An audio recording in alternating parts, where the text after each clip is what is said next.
Alright, welcome back to more GT4. So, obviously I did Nürburgring off screen. Got about 3,000 miles on the Minolta. And unlocked another Formula 1. Today we are starting Fuji Endurance. I did not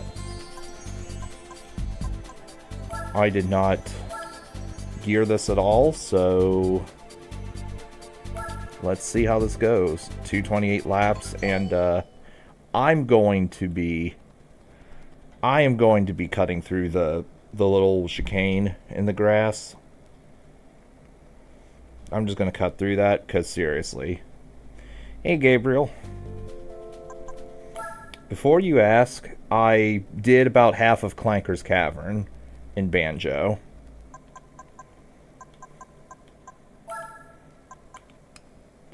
Alright, let's widen the gears a little.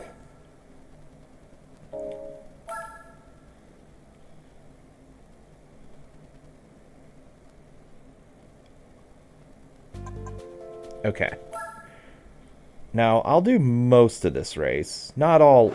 I might not do all of it, because, like, 228 laps on this course does take time.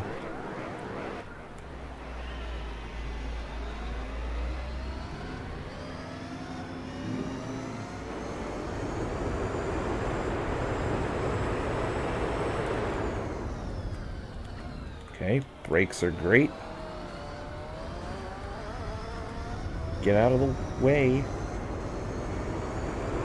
So, acceleration and turning are great, as we'd expect. Top speed is kinda not very good, though.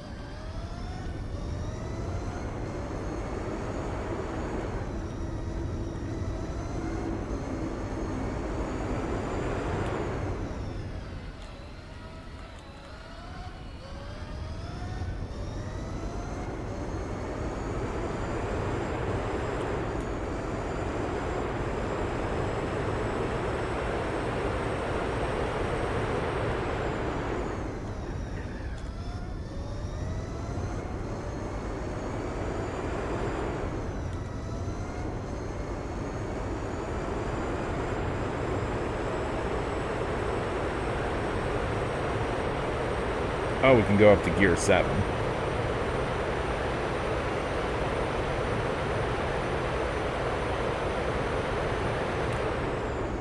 think this might be the only car in the game that has a 7th gear.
Uh-oh. There we go.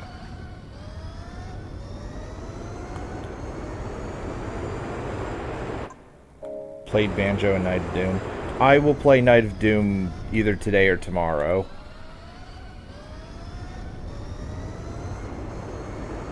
We'll see, but I will play Night of Doom here one of those times, either when I'm done here or tomorrow.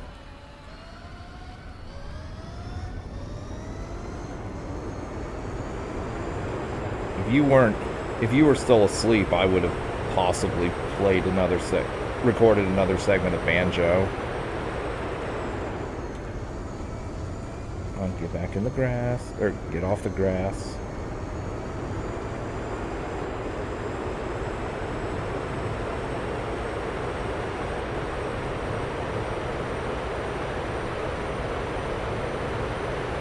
Oh, the Chevrolet.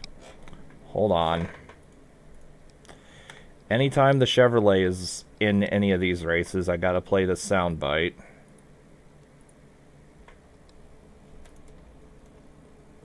Call yourself a car? You're a disgrace to the road. Find yourself a scrapyard.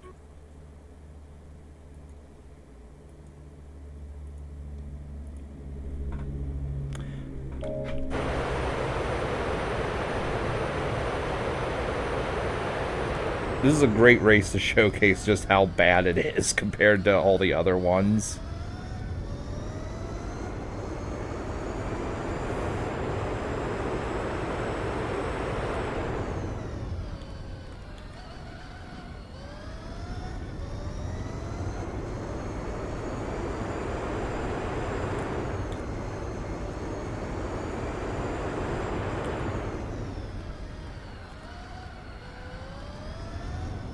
Too bad you can't adjust the tires on this thing.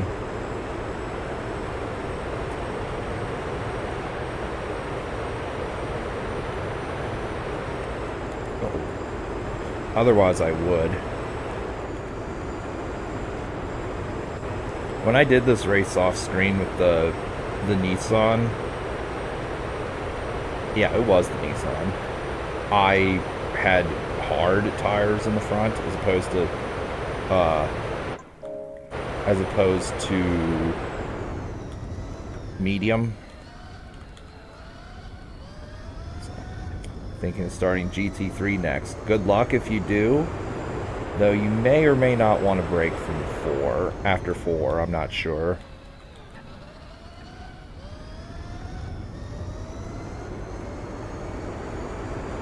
But if you do start 3, you can at least see how bad some of those time trials are.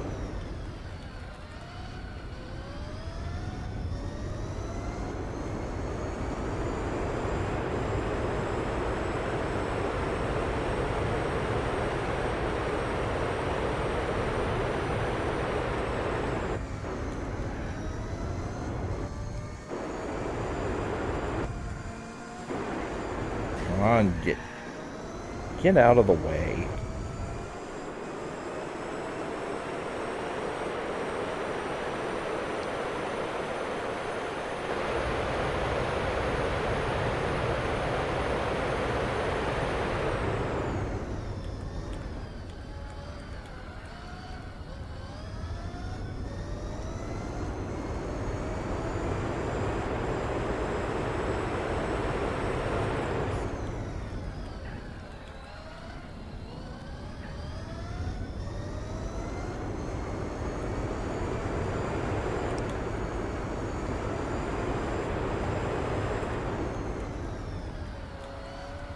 Hello there, Sauber. Obviously, you're not the designated rabbit.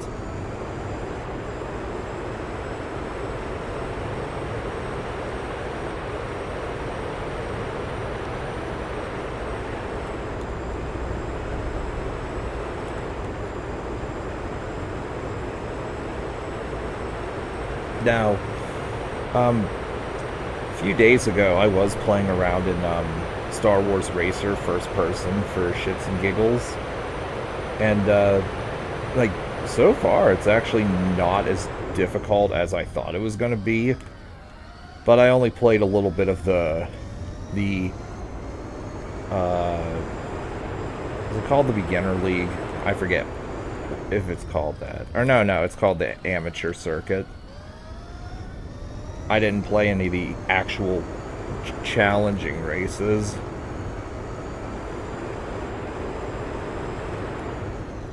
That might actually be very doable. Yikes, I went into the grass.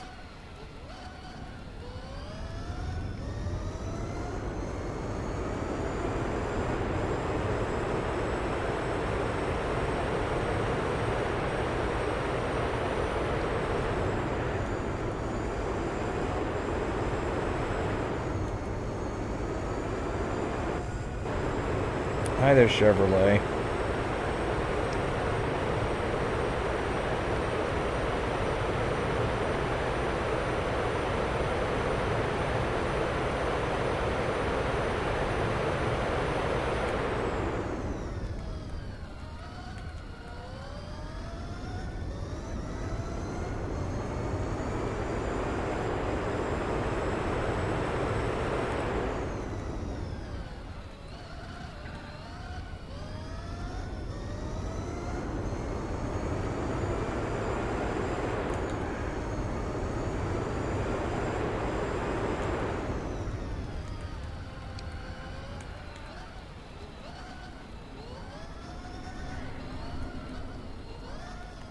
Come on, get back on the road. That back right tire is shot already.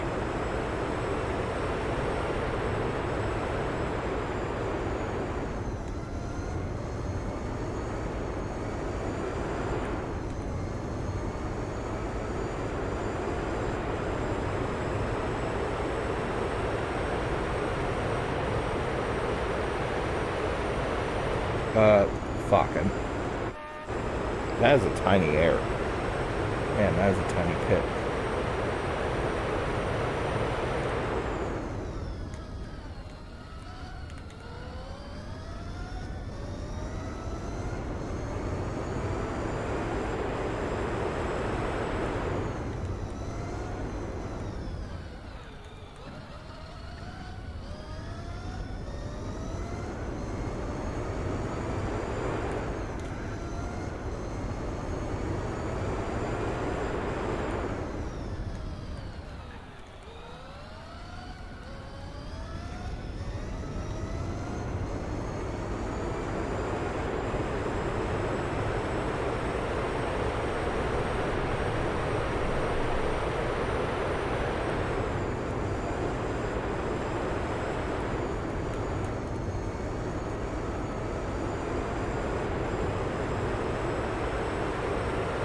Okay, now where is the pit stop?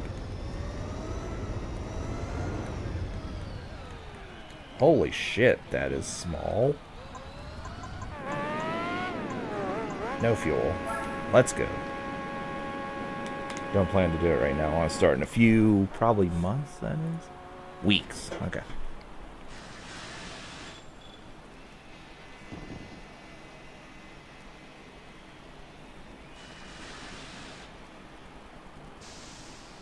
One thing you could do for an early start, if you want the advice...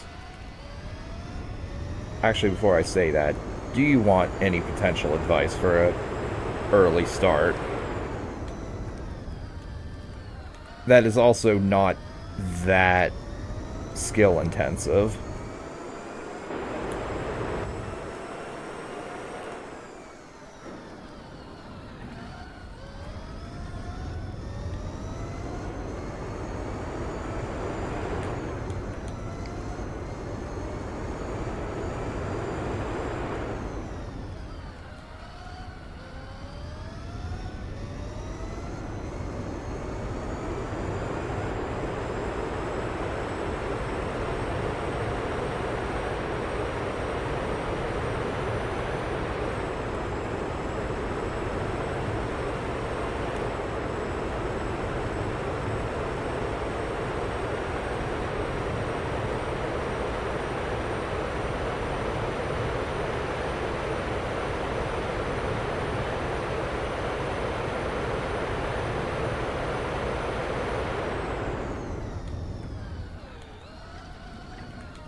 can't quite make that turn on fresh tires.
Ooh, bit of sliding there.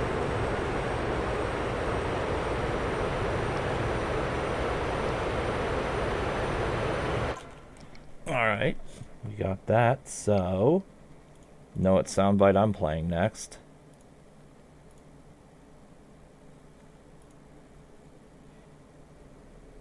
Oh, whoops, hold on. It's a new lap record!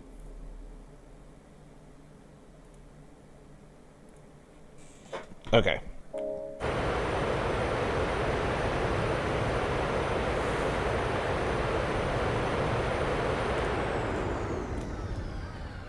Okay, the brakes aren't that good on this car.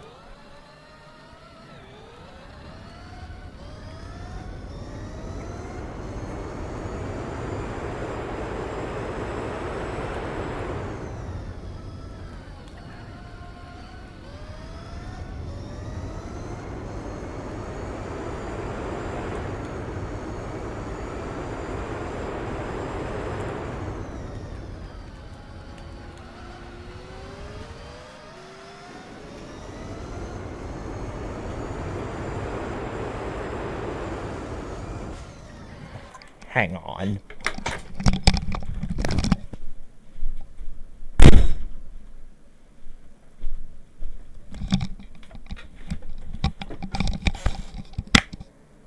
Fucking door.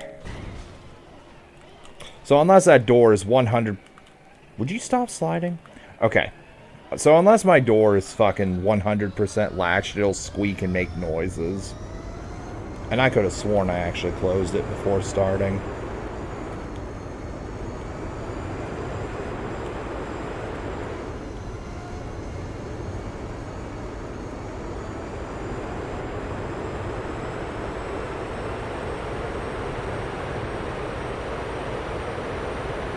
Okay. So.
I needed to go slower for that. Obviously, I underestimated or overestimated how fast I could take the turn.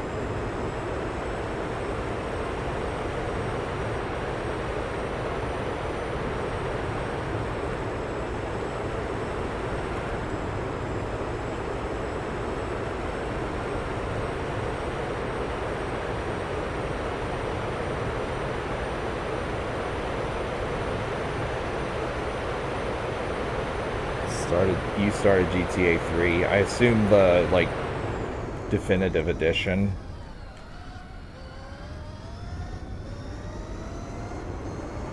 What don't I like about definitive? I didn't say anything bad about it, I don't think. But if it's anything like, San Andreas's,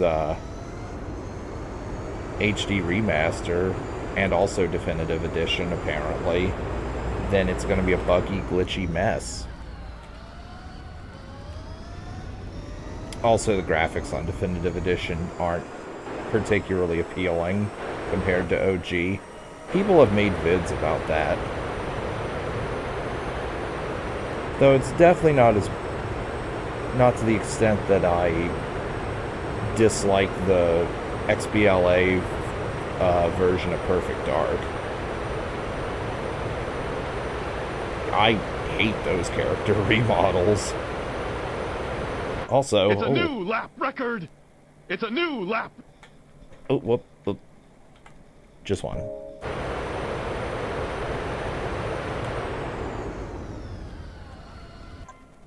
Yeah, I did. Come on.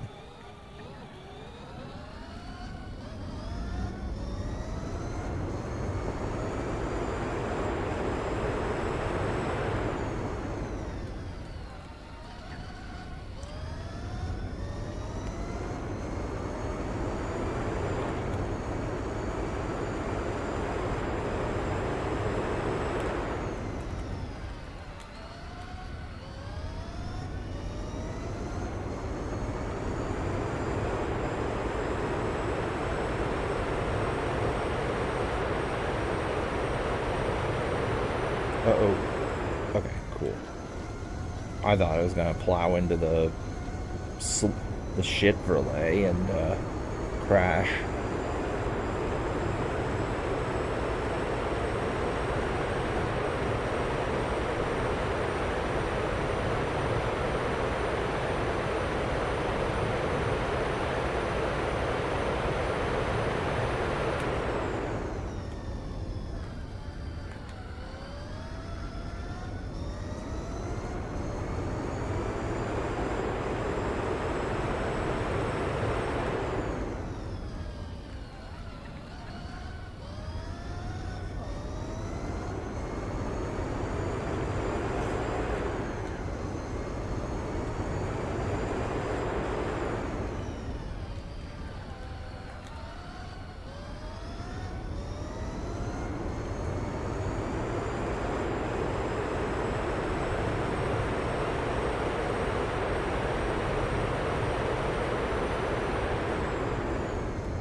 I will read your thing here once I make this pit stop.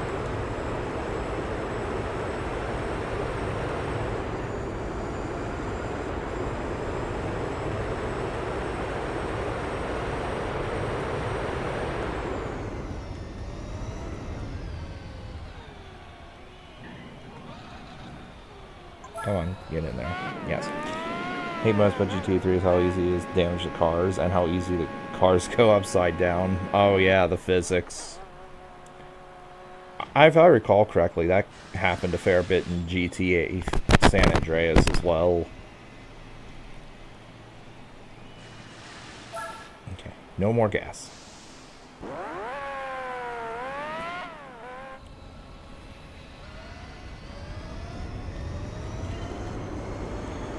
And I think you probably already know this, but if you find the tank, I'm pretty sure that's indestructible or pretty close to it.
Hit other tank, your tank start to burn. I don't think that's... Well, that's not how it was in San Andreas. Oh, you can explode the tank? I didn't even know you could.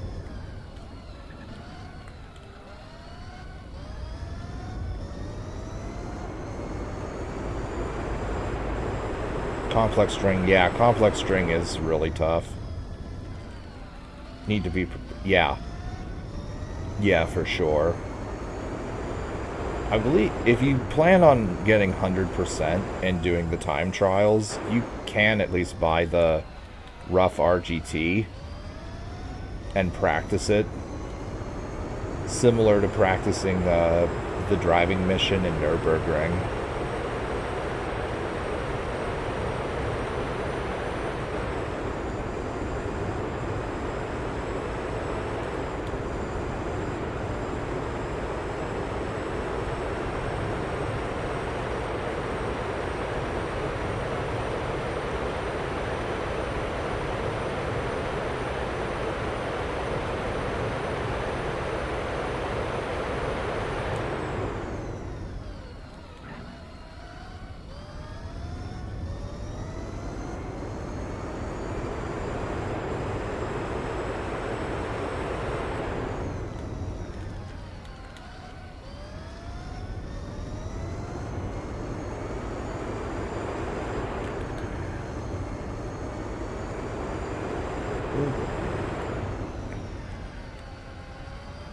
Come on, turn.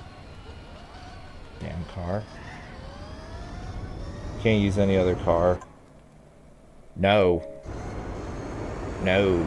For the time trial, you have to use the rough RGT. And if you want first place, which is what counts for 100% there in the arcade, you have to use that vehicle. I'm pretty sure it's a stock car, though.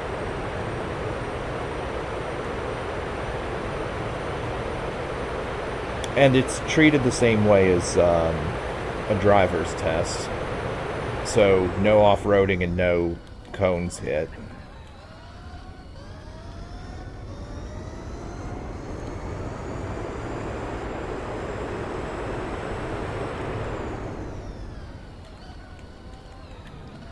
You can at least save your ghost and replay against your ghost, just to gauge how well you're doing.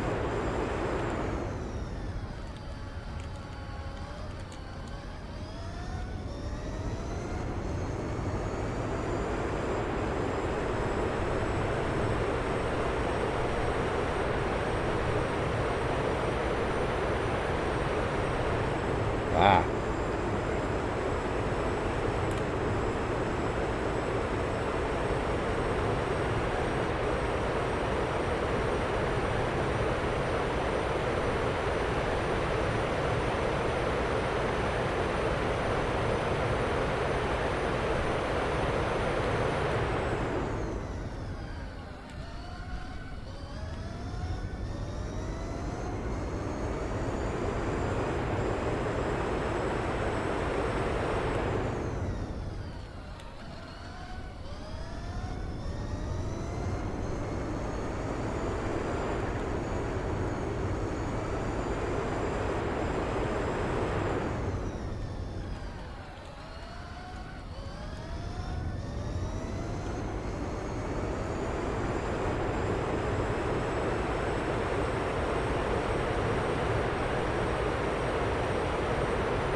It's a new lap record.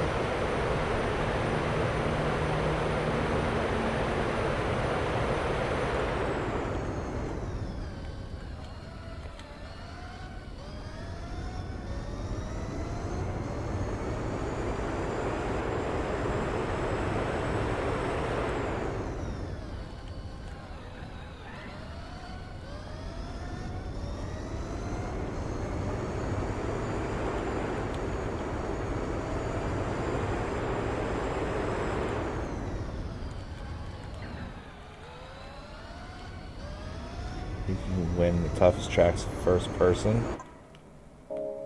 You mean in, oh, you mean in, Star Wars Racer? I don't know about that one. It'll be up to Grapevine Gateway and Fire Mountain Rally, basically. To a lesser extent, Boon to Eve.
Come on, get back on the on the road, on the grass.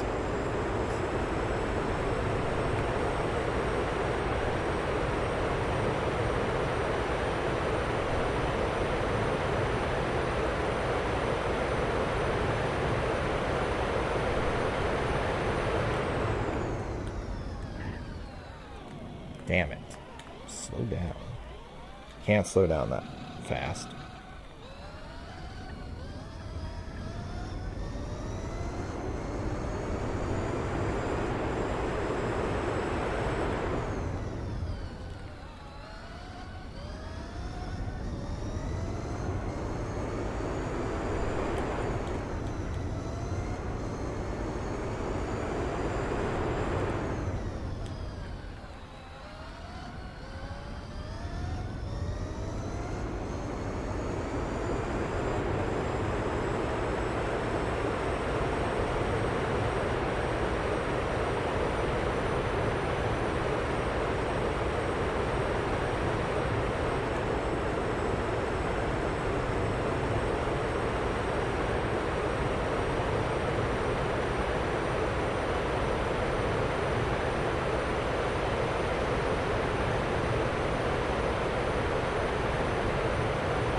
I had trouble finding stuff. So far, no. So far, no, but, I still have 5, Jiggies to collect. I presume they're all inside of Clanker. Unless there's an area to unlock.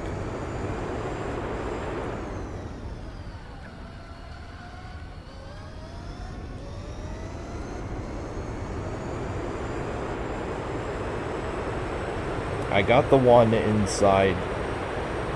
I got the one that's, like, in the first room inside Clanker. The one where you defeat the mutant crabs. Even though that's piss easy.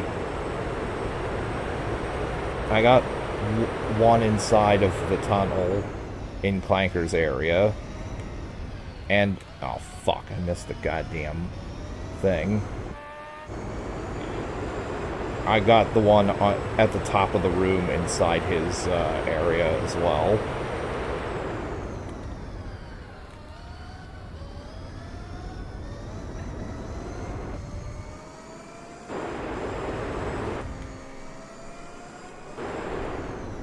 I have to look at... I have to rewatch my segment and see what the other one was I collected.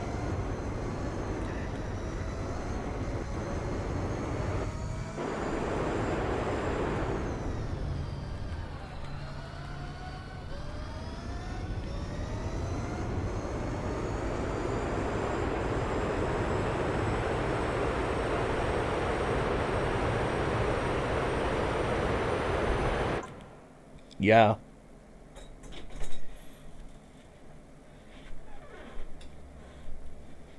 Okay.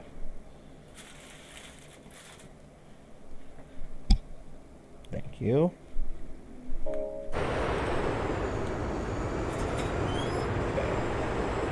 Dinner has been served, so once I hit the pits, we're gonna let Bob take over. I'm hoping I didn't race so bad that Bob beats me again.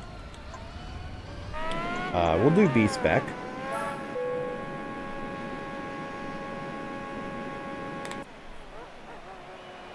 Besides, it's not like I was gonna...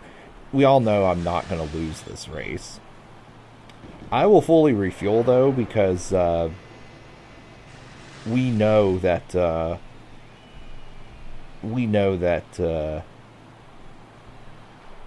the AI is not affected by fuel and tire wear nearly as much as I am. So, I will watch one lap, though, before I start munching. Let's see if I can do push.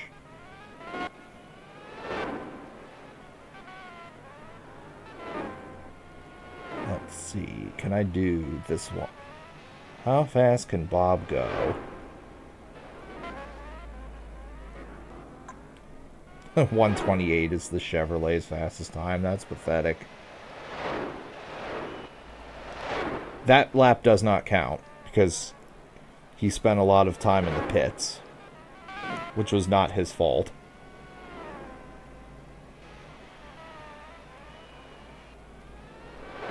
You got 6... oh, you got 6 B-Spec points in Sarth 1. That... okay, 113, yeah. Because he's not taking the shortcut. But, yeah, I don't entirely know how B-Spec points are calculated. Like, sometimes it might...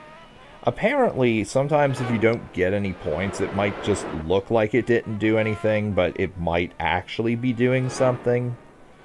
I don't know exactly how it works. You'd have to ask around in the community.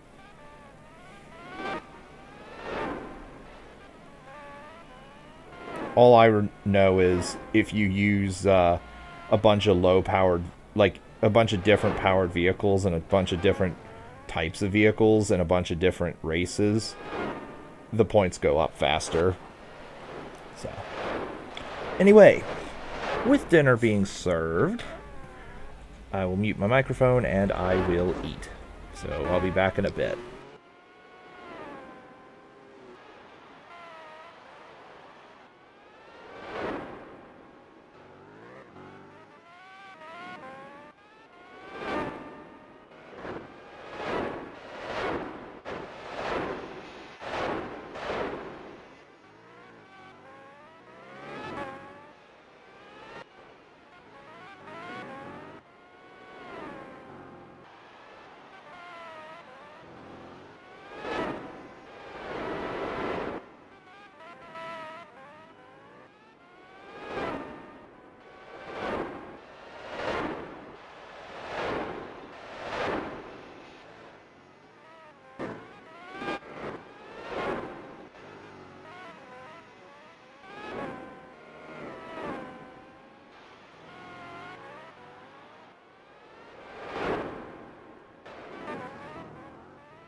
stream.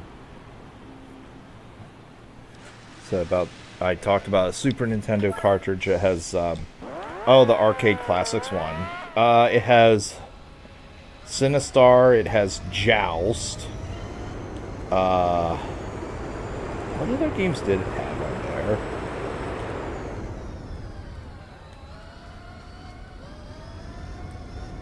Shit, I forget which other ones it did have on there. I know it has those two. It had another 2D like space shooter game.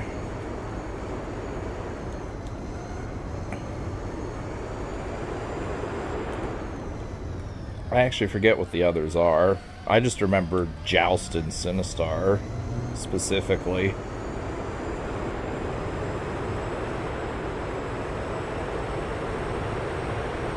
It's been like 15 to 20 years since I last touched that cartridge. Obviously, I could download an emulator and play it, but I've had no desire to. I'm looking away from that thing. Away from the road. Never look away from the road.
Hello there, Chevrolet. You're finally useful for something.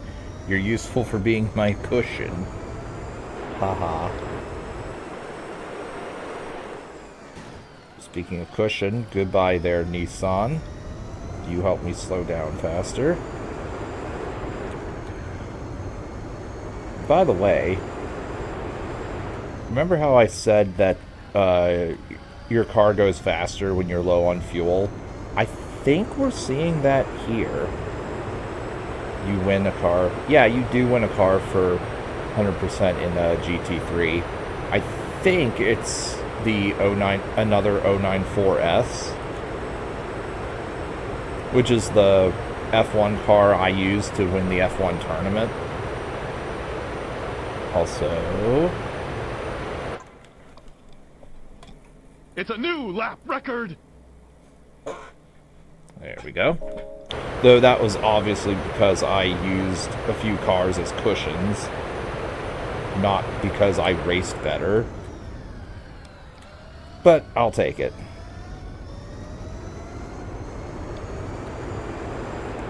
So yeah, you win the 094S for 100% in GT3, which you could just win by save scumming in the world. You could save scum the Polyphony Cup, which is what I did. And trust me when I tell you, it has much better performance than the other ones.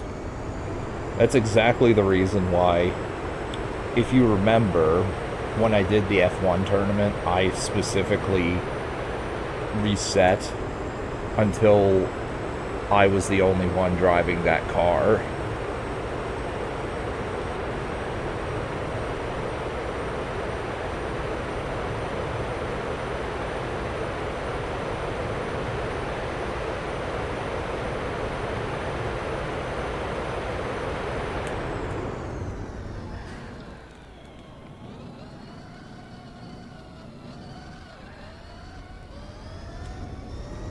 But yeah.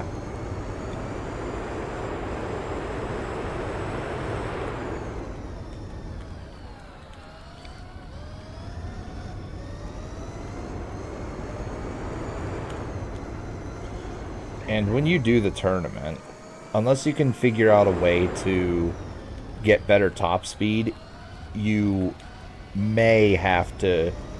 Like, I would recommend you skip the test course, because you'll probably be like me and like just not be able to win because you don't have good top speed.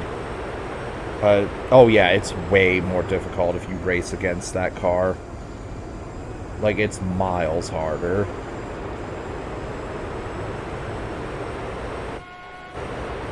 You can still win with any of the F1s, I think, with good driving, but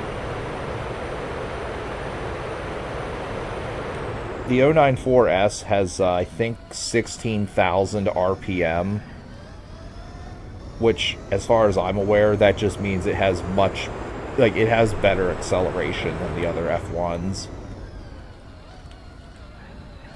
despite having lower horsepower.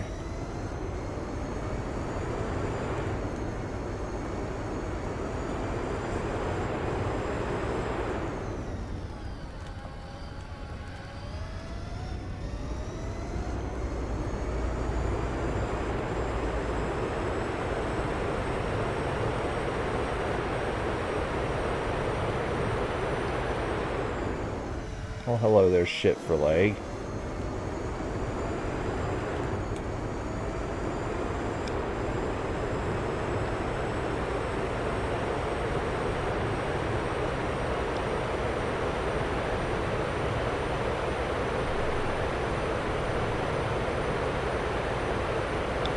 How many different F1 variations exist? I think there's like 5 or 6. There's the 094S, the 094H. There might be an 094M, though I'm not entirely sure about that one. There's the 090S, which I used a lot.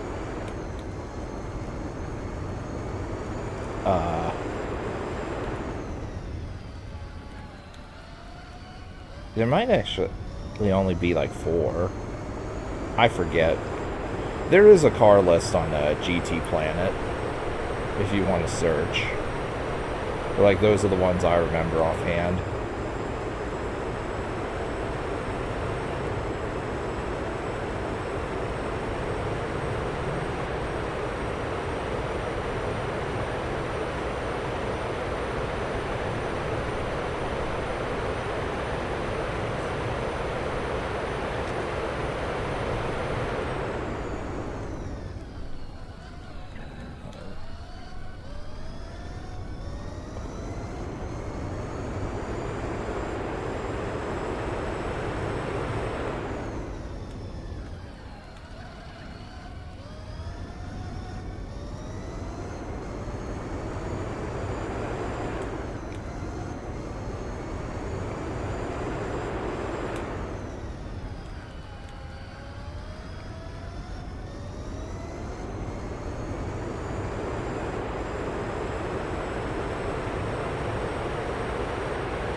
I'll get out of the way.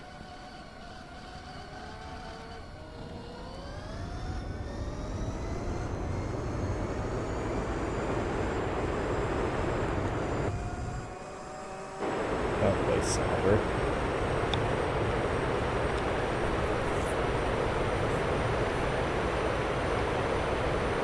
Alright, one more lap and then we make a pit stop.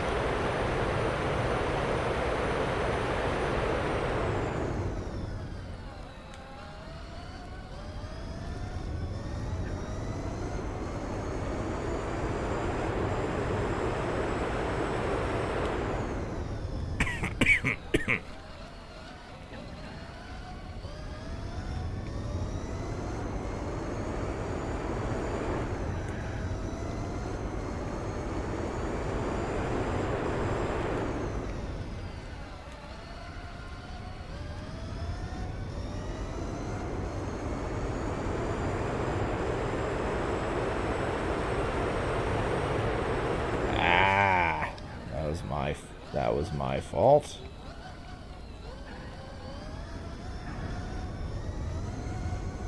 That was a terrible place to have crashed, too.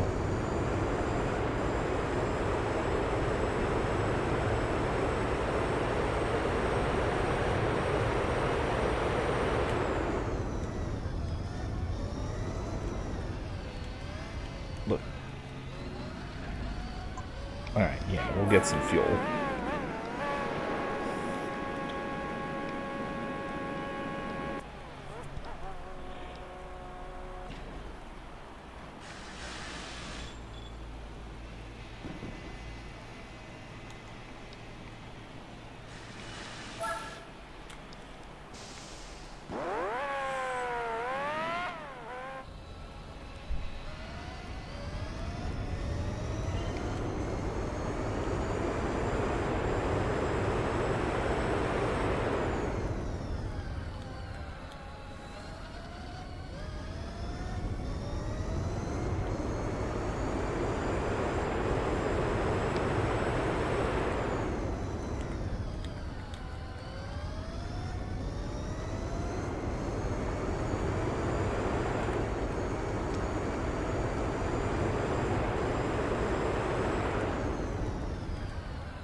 I think actually when I'm done here, I might take this car to all of the racetracks that I have to do in the F1 tournament and jot down what transmission settings to use for every single race for optimal top speed versus acceleration.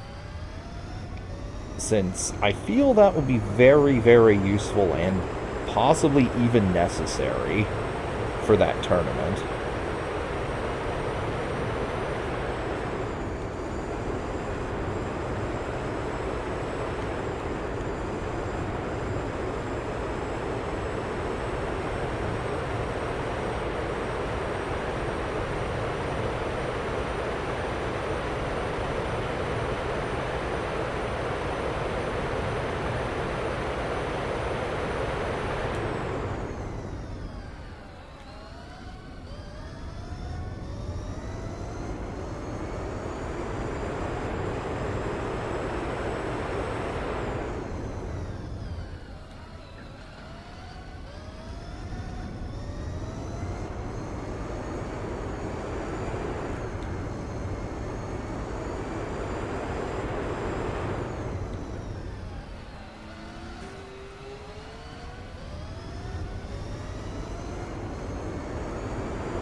practice the F1. I'm not going to practice in the tournament. I'm just going to practice in the free drive. If the game lets me, which it should, given that I am allowed to take this car into other races. Well, unless I'm required to use sports tires.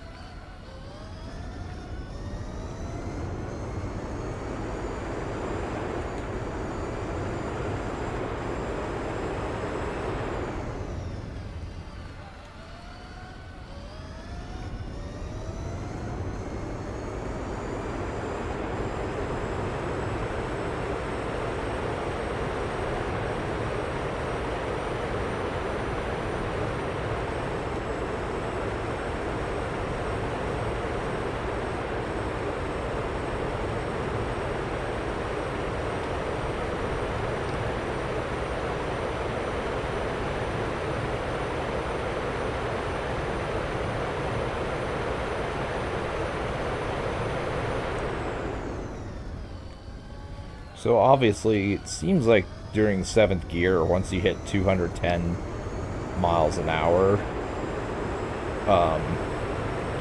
the 7th gear basically becomes worthless, and you can't accelerate beyond that point. This alone would explain why using the Toyota GT1 or the 787B might actually be viable.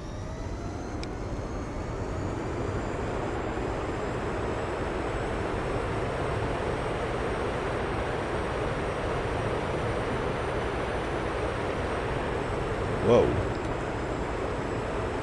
Because, like, being able to go 240 miles an hour down the straight of Le Mans, yeah, that'd be pretty useful.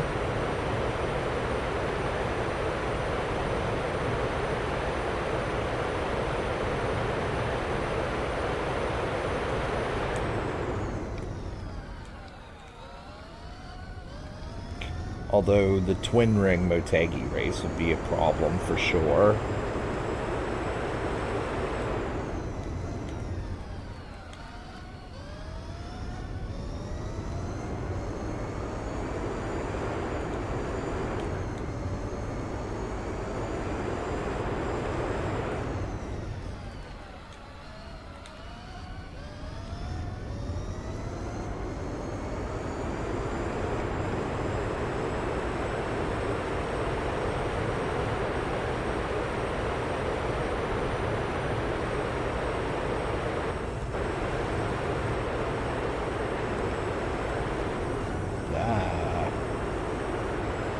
Rip.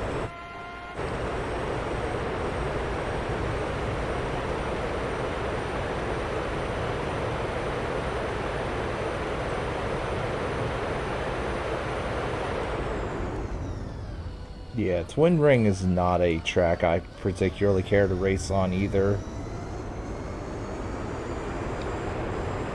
Hardest with other cars? What, you mean other than using the F1s? Yeah, for sure.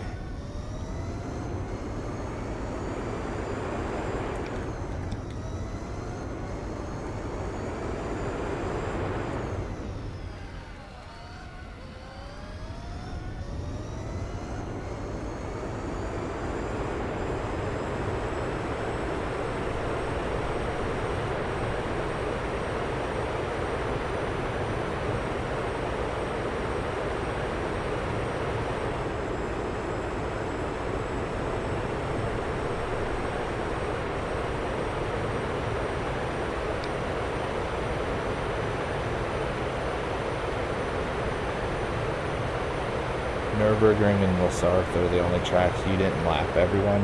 What, in the F1 tournament?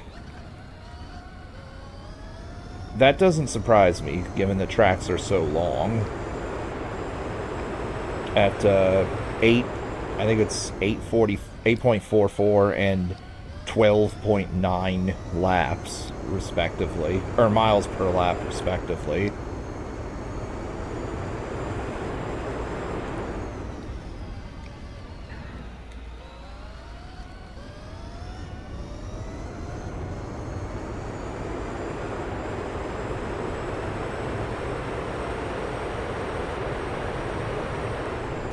Get out. Get out of the way.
Rip.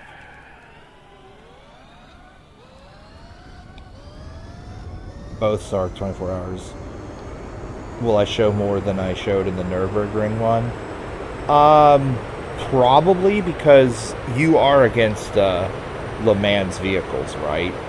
See, in Nürburgring, being against the touring cars, like, they suck compared to what I used. Like, actually, I do remember you did say that the Sauber can appear. The Sauber, the 787B, etc. Those appear there. So it will take longer for me to lap everybody. So because of that, yeah, I'll probably show more.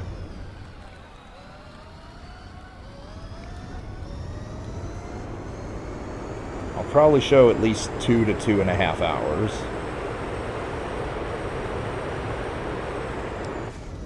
Okay, I need to stay off the... Okay, I need to stay off the grass whenever my tires are like this.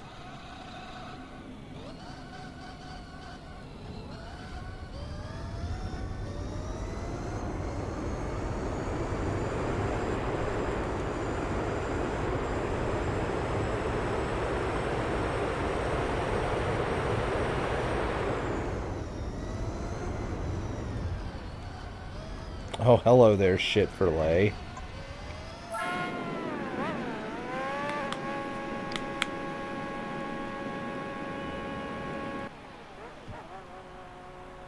Okay, and the Chevrolet behind me just sort of vanished. I already know. Yeah, I'm going to use the 787B for that. Because of its great top speed, very good acceleration, and the fact that in real life it did win the Le Mans tournament, or the race, probably back in 1991, maybe 1992. Point is, it definitely has won the Le Mans event.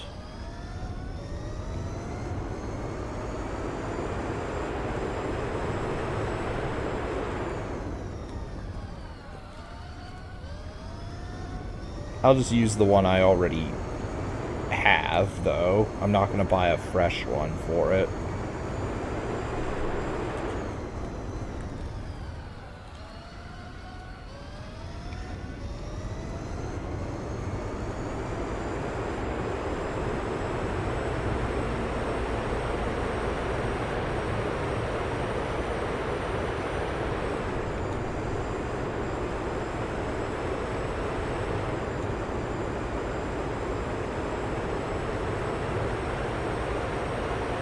Tires I used hard SH, hard, super hard for Le Mans is the Pescarolo. That's probably what I'm going to use too.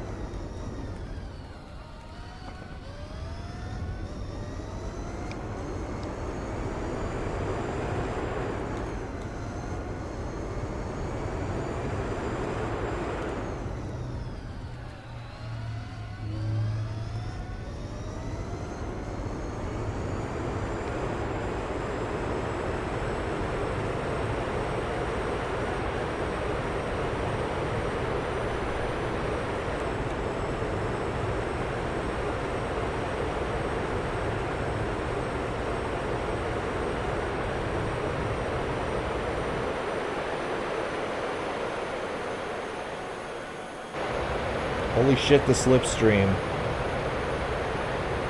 And I hit top speed of 230.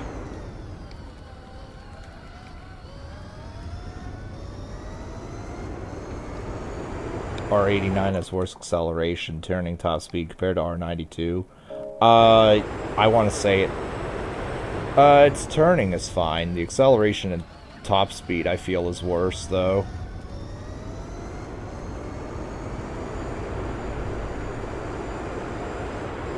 Like, put it this way.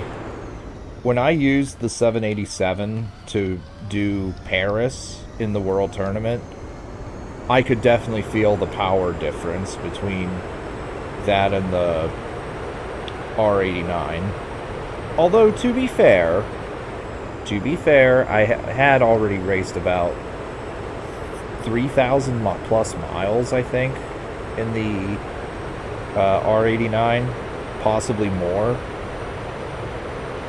depending on if I did that after the my first Nürburgring 24 hours, which I think I did.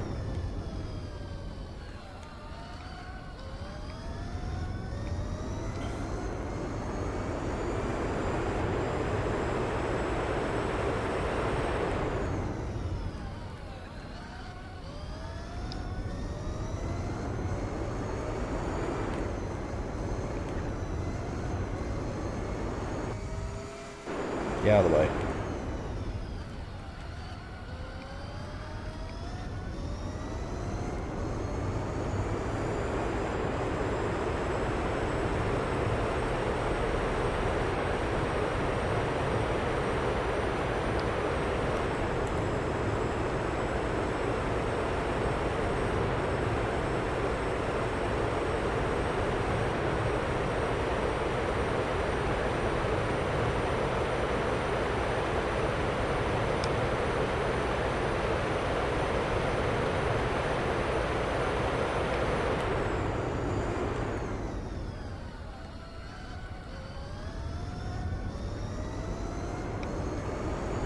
Now the only way you can get a new lap record is if I slipstream the straightaway.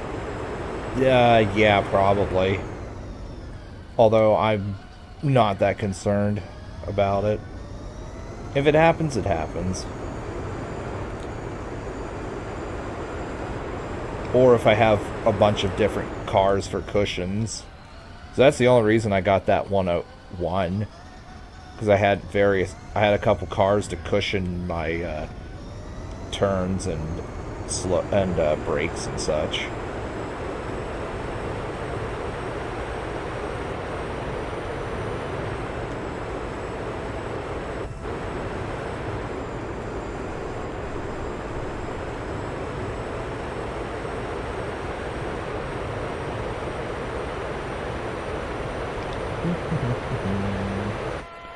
Seven.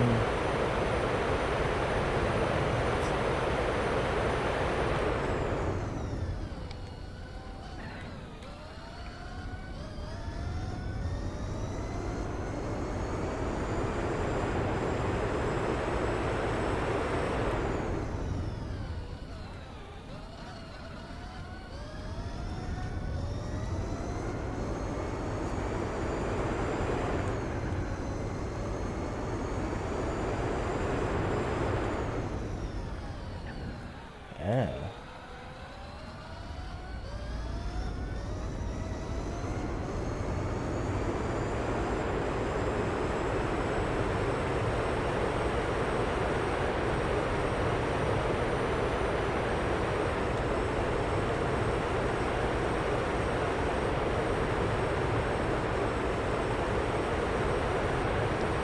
Grassroots stream everything or nothing.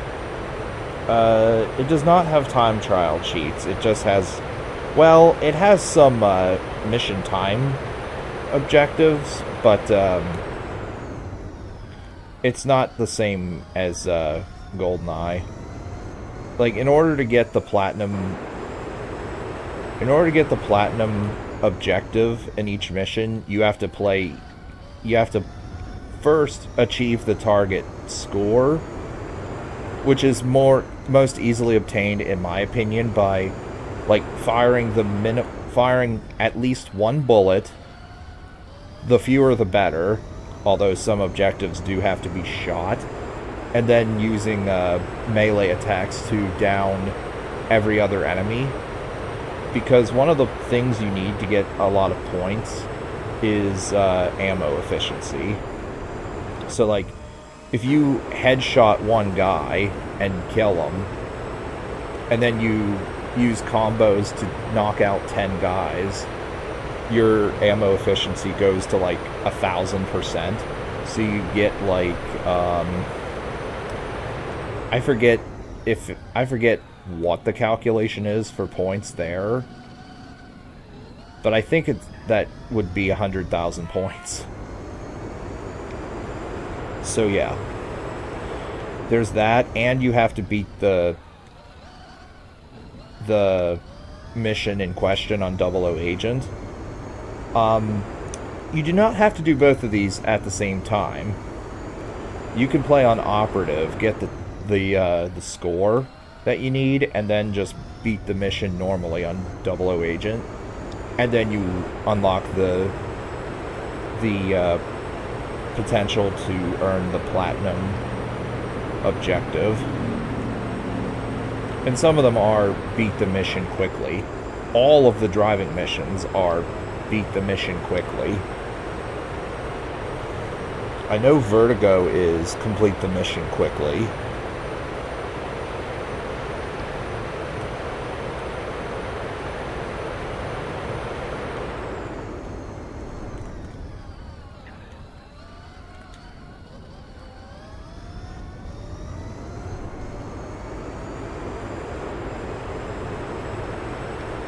I know the one inside the train mission is take no damage before getting to Jaws.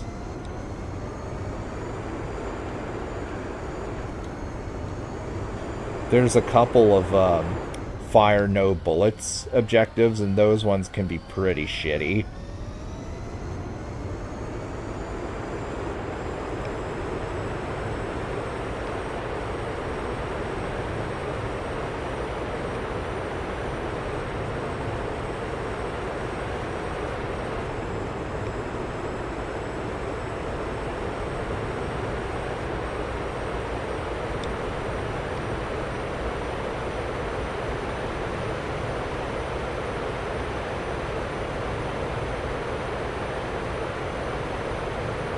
I don't remember if you were subscribed to me at the time, but I did do an LP of that game. I did that right before the GoldenEye one.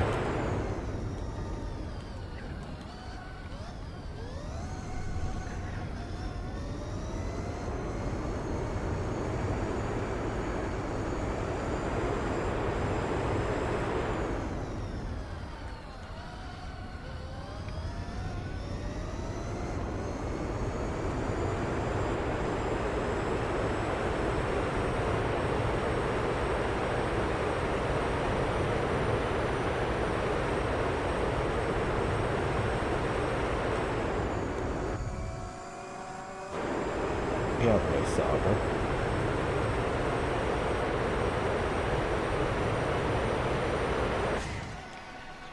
Okay, yeah, you cannot approach that at full speed. Car controls good? Yeah, the car controls are fine. They're not like the greatest controls of all time, but they aren't bad. Car Mission in Tomorrow Never Dies. What, on PS1? I only played a little bit of that game and thought it sucked.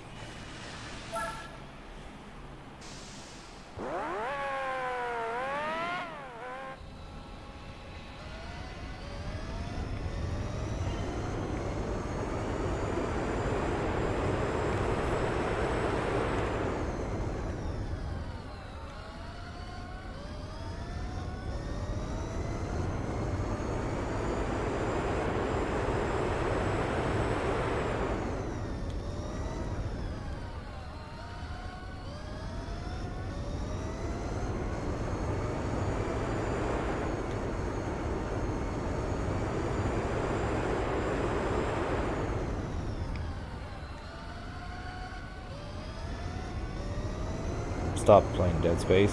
I recorded everything. The LP, the recording for that LP is finished.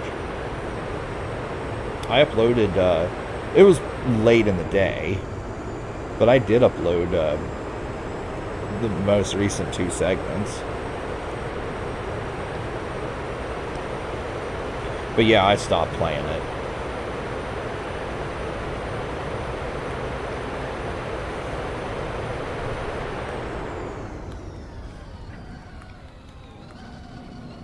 Because like I already beat the game on Impossible using only the plasma cutter.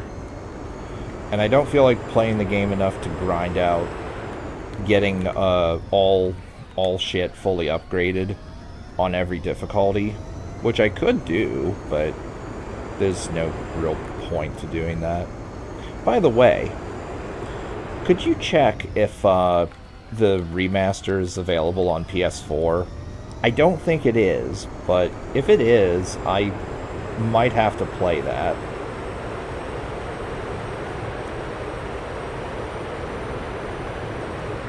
I'm pretty sure it's only PS5, though. And obviously PC.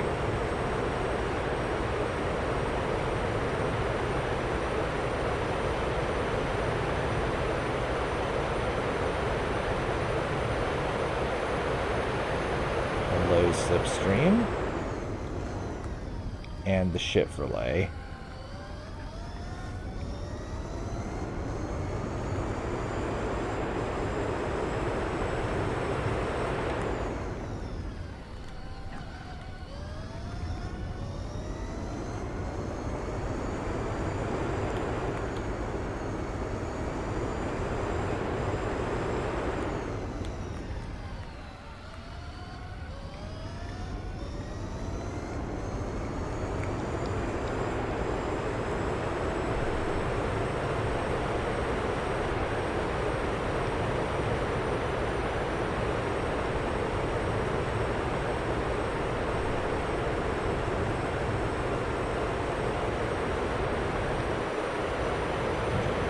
Only for PC, PS5, and Xbox Series. Okay.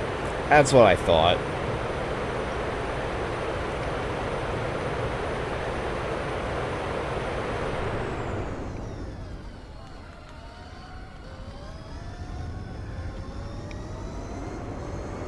What exclusives 360 and Xbox One have?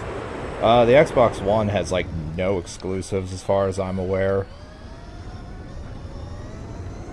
360 obviously has the Halo series. It, as far as I'm aware, has Gears of War. I say as far as I'm aware because I'm not sure if which ones may or may not have been ported to PC.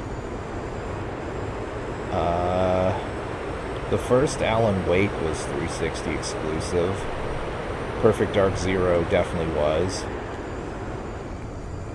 Dead Rising originally was, the original version of Dead Rising was, the first game was 360 exclusive. Although it has been remastered to, well, not remastered, more like reported to PS4.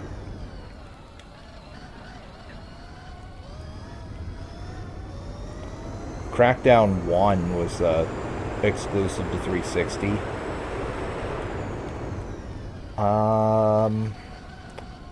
And the Halo games.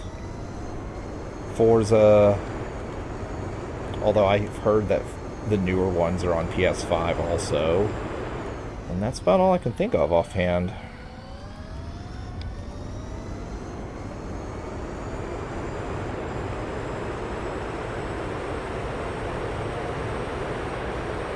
Like, not counting stuff in the arcade, because I don't have good knowledge of that.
what games I have. I have one.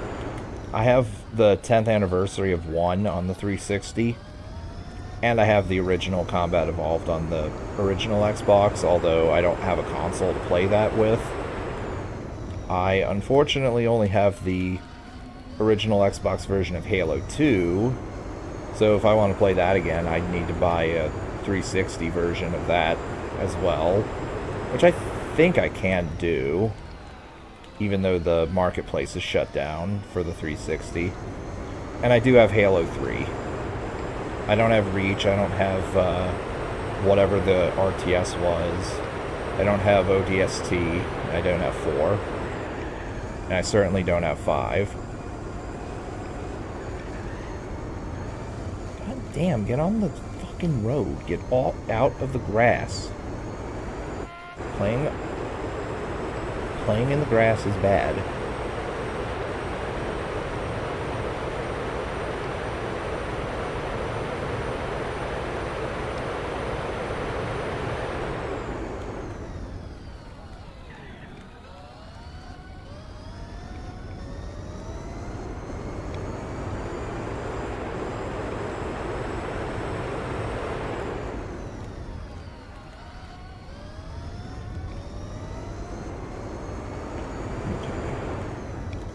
I think I may have to go to the bathroom here before too long. So when I do, I'll let Bob take control again. Obviously, we know he can do well on this.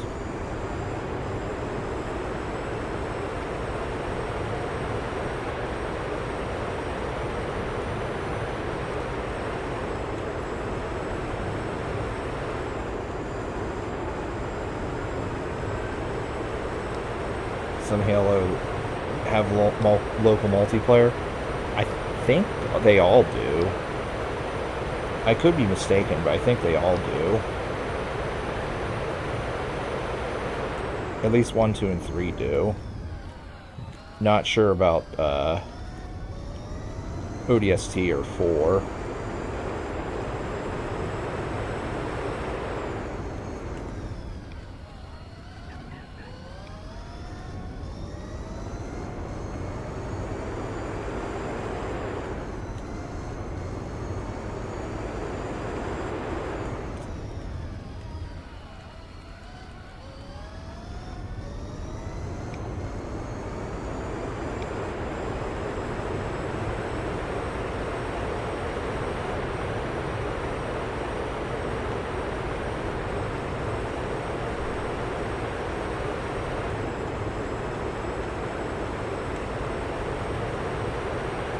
Alright, one more lap and I think I'll go to the bathroom.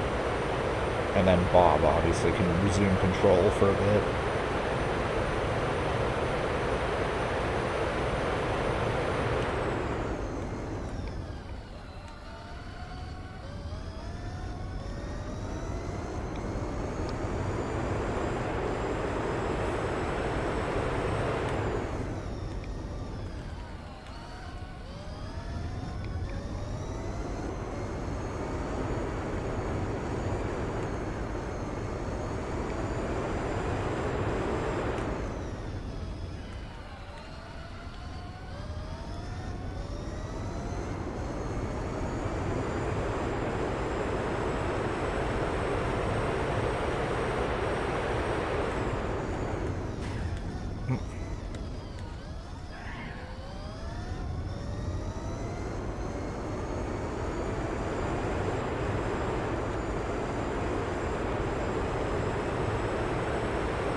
Alright. B-spec. And now, time to go to the bathroom. I'll see you guys whenever Bob's done here.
Okay. So while I was AFK, I actually went for... Hang on. Okay, there we go. Yeah, I went for a shower, actually. As well as going to the bathroom.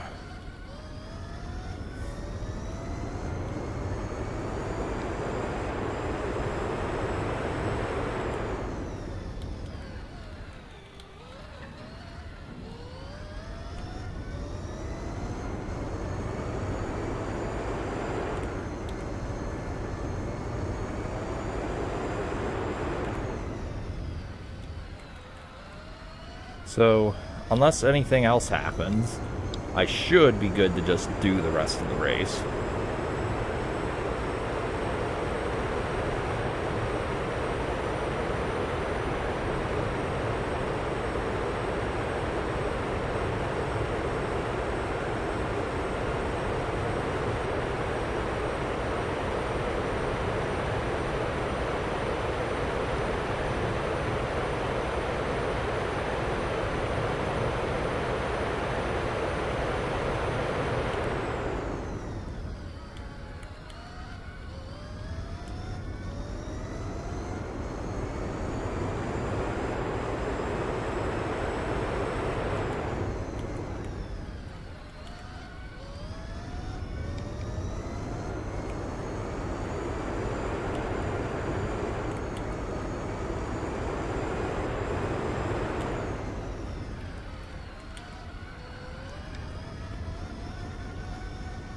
Get on the road.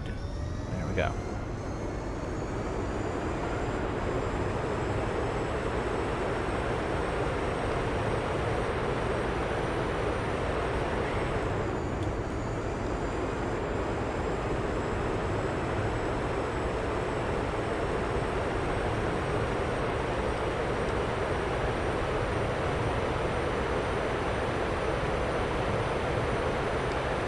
Of course, the Chevrolet's making a pit stop.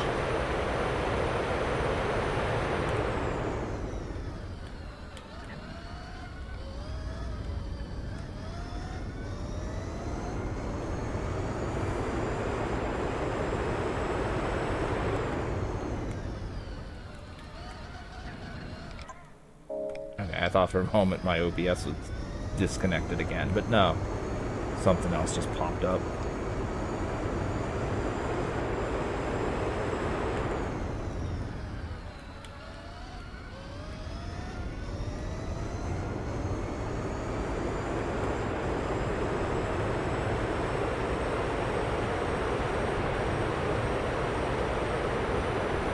Out. Okay. Cool beans.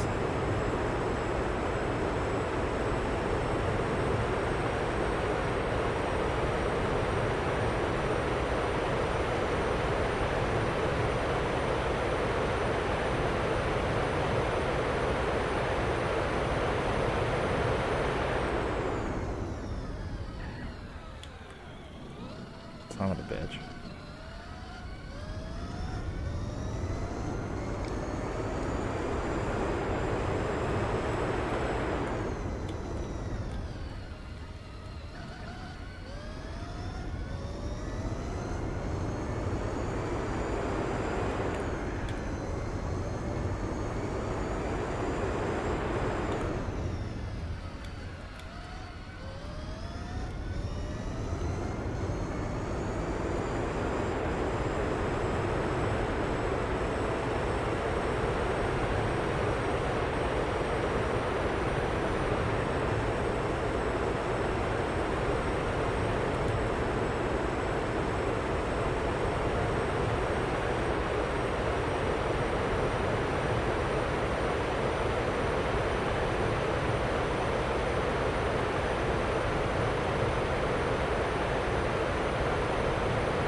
Get out of the way, Sauber.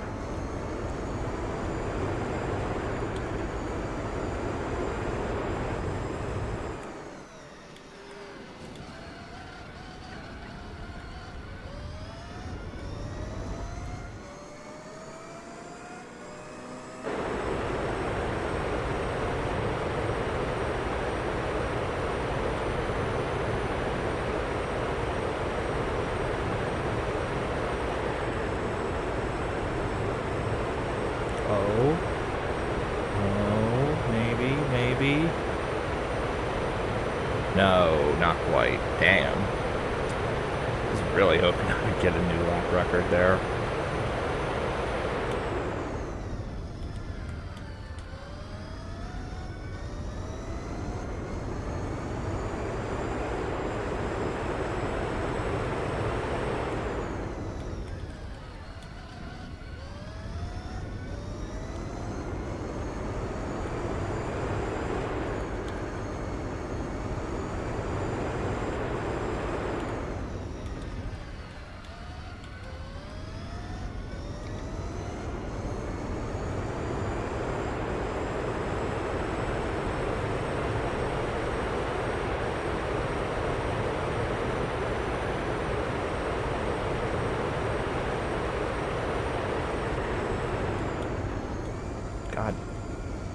That might have been a new lap record, if not for the going in the grass.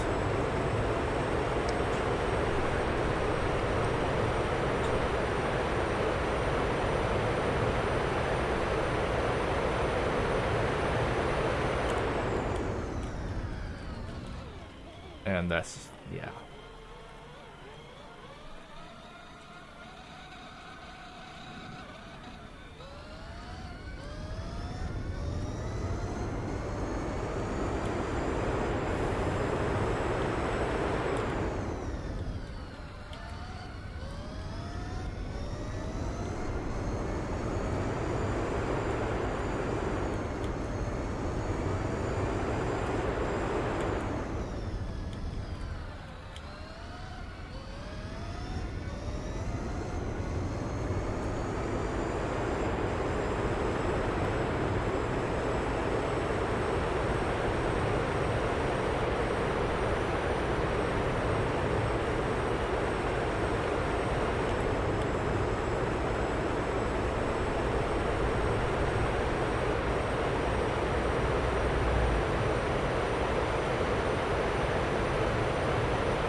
Way too fast into that.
Motegi and Tsukuba 9 hours I'll show. Yeah, I'll show those. Yeah, I'll do those when I'm done with, I think I'll do Suzuka next time, which might actually be Saturday, because we're, in North America here, we're supposed to get a massive blizzard here this weekend, and if it's supposed to be as bad as, oh, wait a minute, let's pit stop. If it's as bad as, please. Okay, cool. Why is that fucking thing there? Anyway, if it's as bad as it's supposed to be, then I ain't coming to work. So, provided the power doesn't go out due to this snow/ice storm, I'll just knock out Suzuka tomorrow, or not tomorrow, but Saturday. Not to mention, I know I've said this before, but the people that are supposed to clean the roads are fucking lazy and incompetent where I live. They wait till the next goddamn day if they feel like it. And that's being extremely generous. About the only time they actually clean the local roads is when they feel like it. Or they do, like, bare minimum.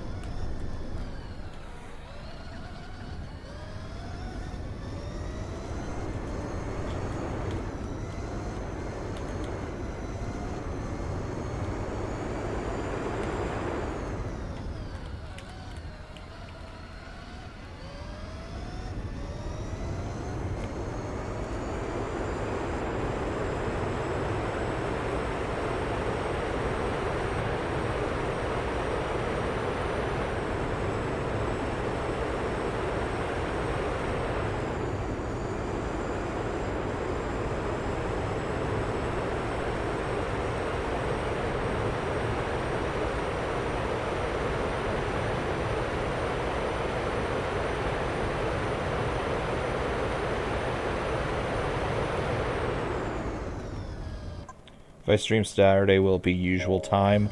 Or will it be... Hold on. Later on. Probably later on. But I'll message you when I stream either way. It'll probably be the usual time, though. Because if it, like... If it starts Friday night, I'm calling off on Friday night. I'm not even giving it the opportunity to... Or, I'm not even giving it the opportunity to lay heavily before I call off.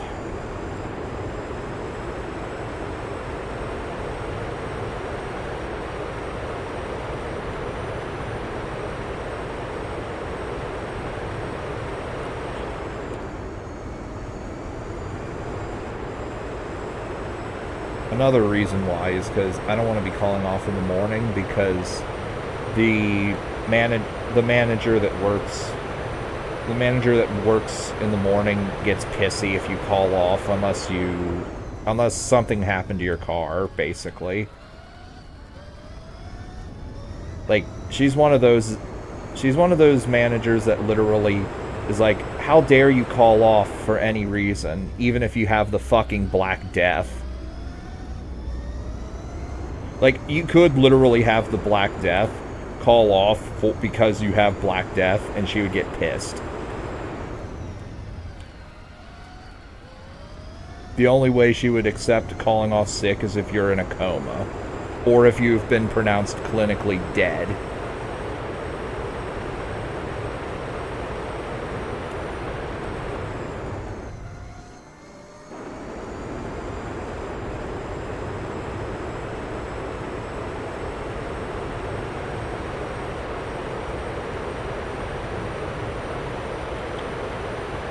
And because her entire life revolves around work, she'll drive through 10 feet of snow to get somewhere.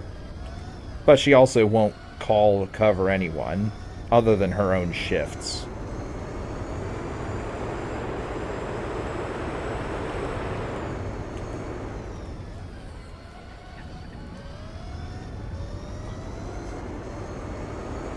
Speaking of Black Death, apparently someone in California died from that a couple months ago. Yeah, fun fact, like, humanity never actually developed a proper vaccine/cure for that. It's just that, like, before modern medicine... Get the fuck out of the way. Fuck you, Sauber. Like, before modern medicine, if a Black Death outbreak happened, the only reason it would stop is because, well, one, quarantine the infected zones, and two, too many people would just die. Too many people would just die, and the virus and the the microorganism that is responsible for that can't actually spread properly.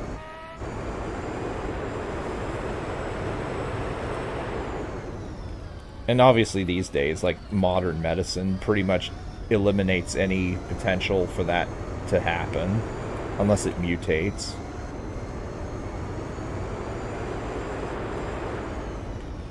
And modern hygiene, of course.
A risk of energy drop or internet connection won't work. I don't know what you're talking about. Or do you mean for Saturday?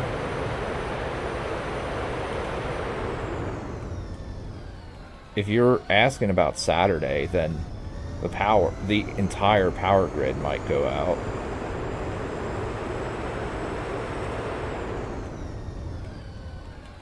Because, like, if the power lines freeze, then that's no good. And also, we do live in a forested area. So, like, if a tree freezes over and a tree limb falls on the power line, yeah, we're gonna have a power outage.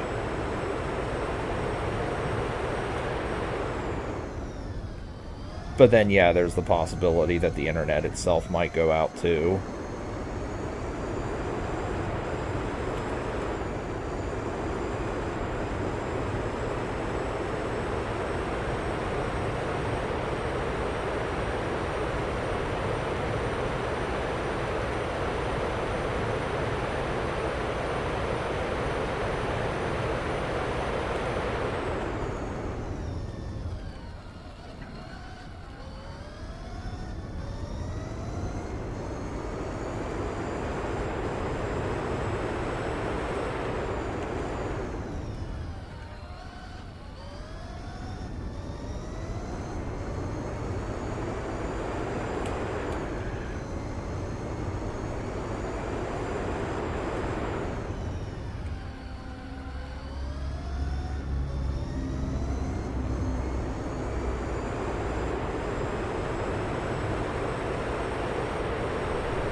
Hey, Blue Hedgehog Man. Good to see you here this...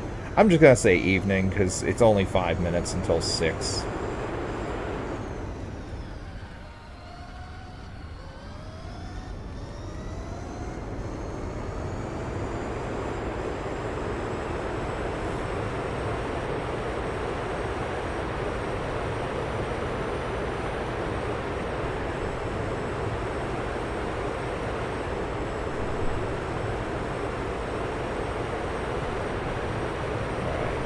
Pit stop time.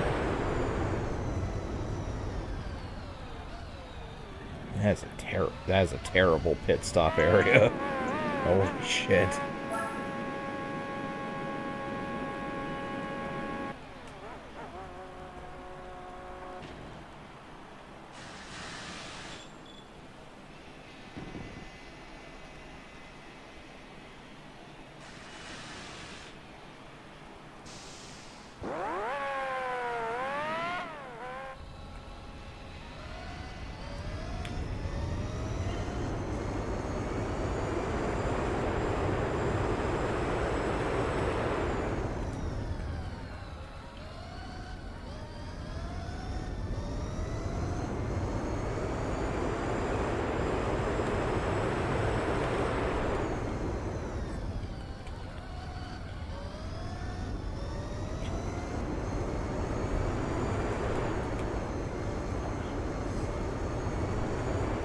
You were here earlier.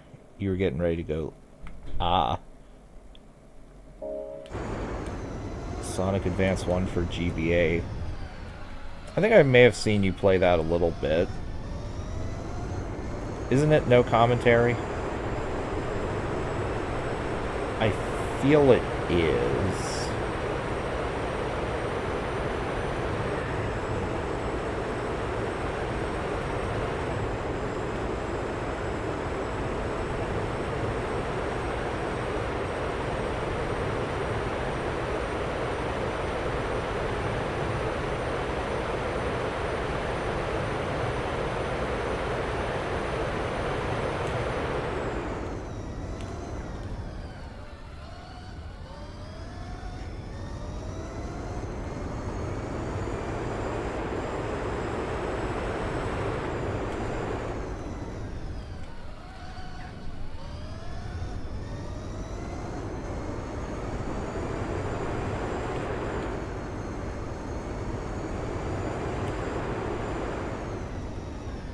Round after my stream, you'll be continuing MM in Japanese. I might hop in. We'll see what I get up to when I'm done here. I'll either be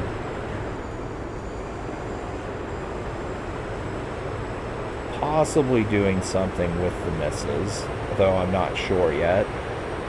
Or I might play some StarCraft 2 if my partner is still around for the evening.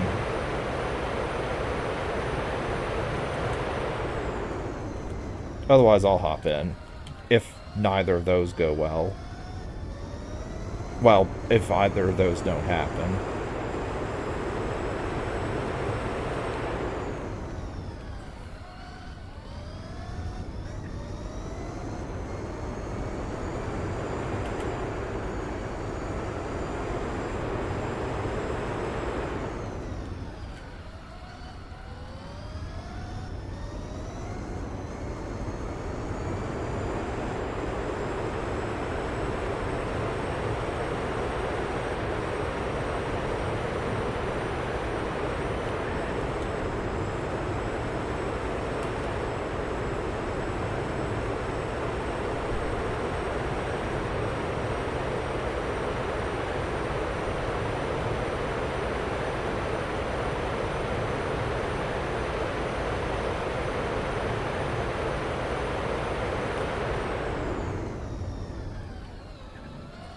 You haven't done Woodfall Temple. I took care of the Brenman Mask and Bunny Hood, among other side quests that were meant to be done early on. Wait, so did you already do the other 3 temples? then, because you did say you were going to do reverse order.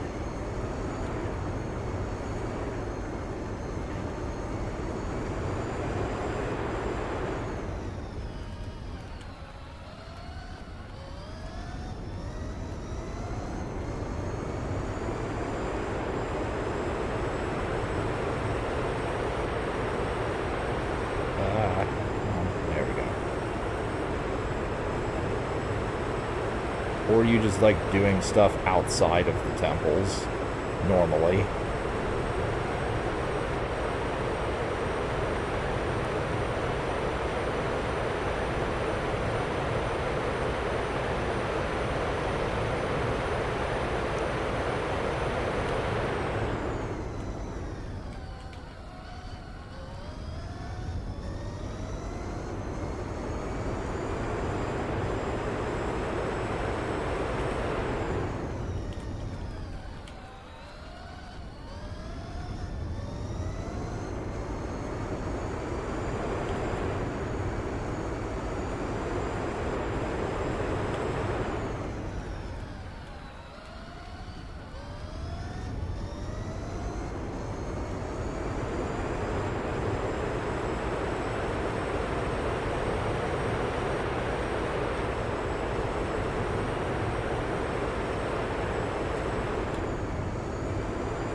Oh, okay. So you'll be doing, like, stuff outside the temples normally. Okay.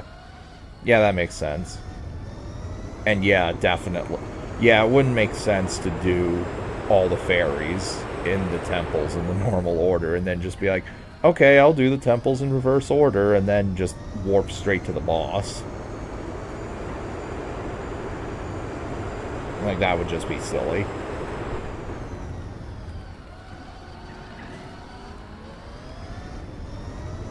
Although, by the time you get to Odalwa, he'll just fold. He'll just fold faster than a piece of paper. Since you'll have the... Shit. You'll have faster... He'll fold really fast because you will have the Great Fairy Sword.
God damn it. Okay, I need to not look at chat while I fucking do this. I need to only look at chat during the straights.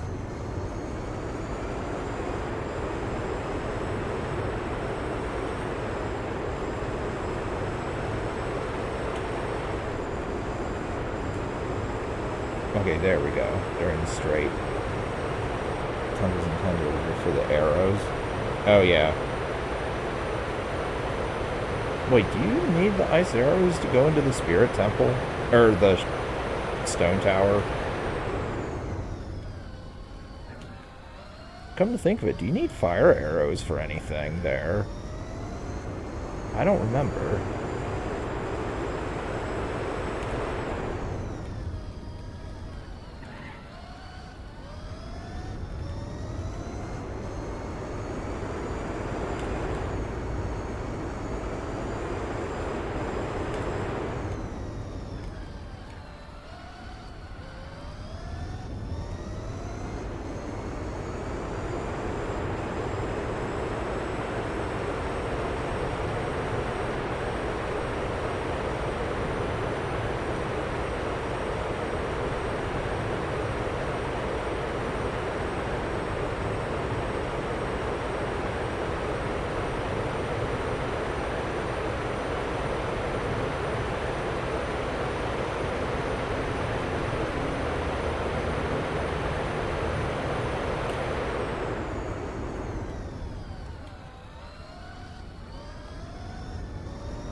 Let's try one more lap. Let's see if I can get away with that.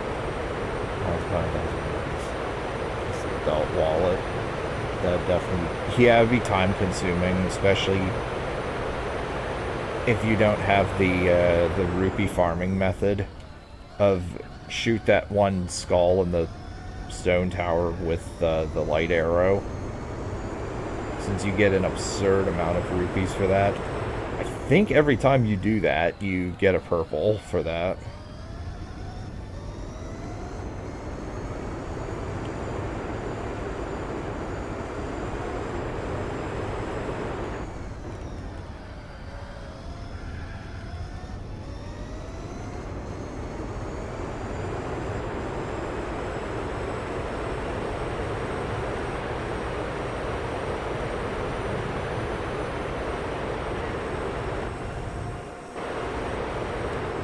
You know what? Fuck it. Let's try for a new lap record. Come on.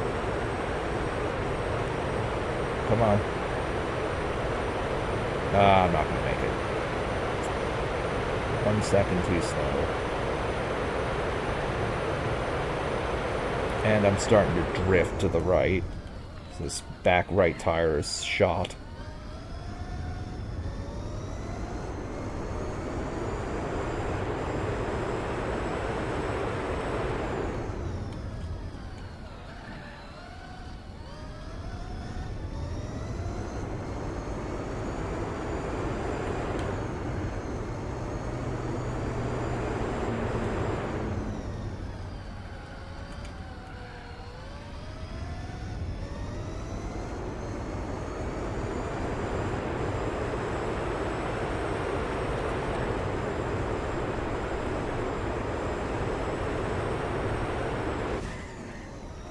Get out of the way.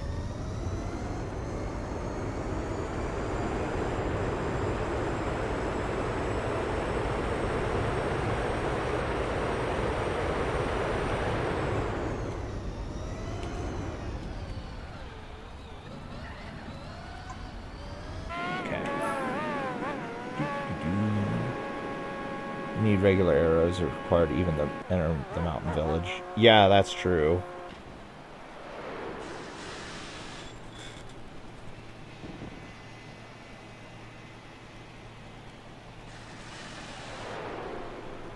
Okay. We are definitely good on fuel, so let's go. 2/3 of the way there.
Grass, god damn it.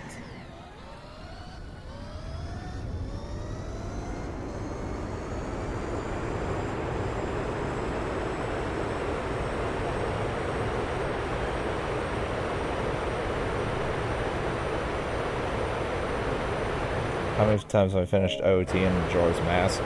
You mean casually? Or, well, not casually. Like, any percent or 100? 100% for both. I think I only did once, and both times were for the LP. OOT I finished quite a few times. Majora's Mask I only did twice.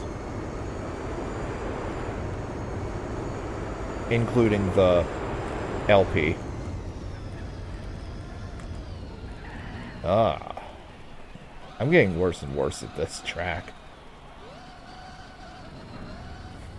If I start doing like 115s and crap, I'm just gonna let Bob take over. Because Bob can do 113s consistently.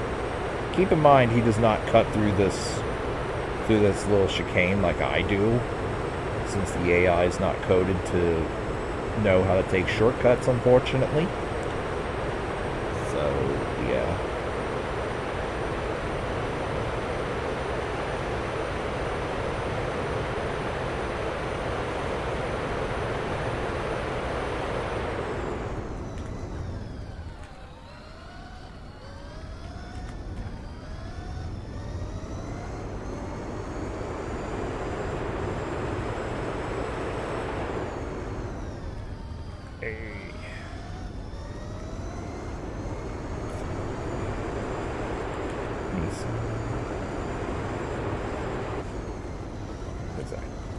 Once again, looking at chat. I need to not do that while I'm doing this.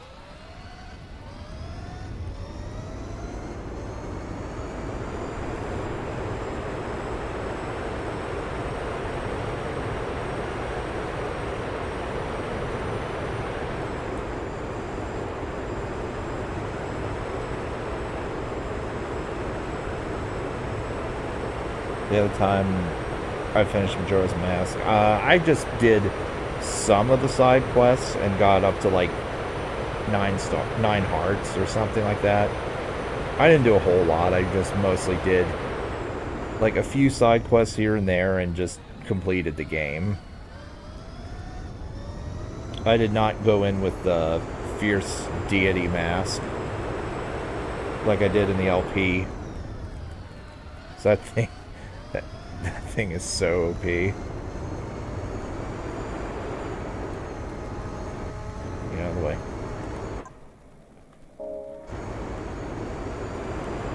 And get ready for parts 4 and 5 as well. To link them. Since I'll be uploading those tomorrow.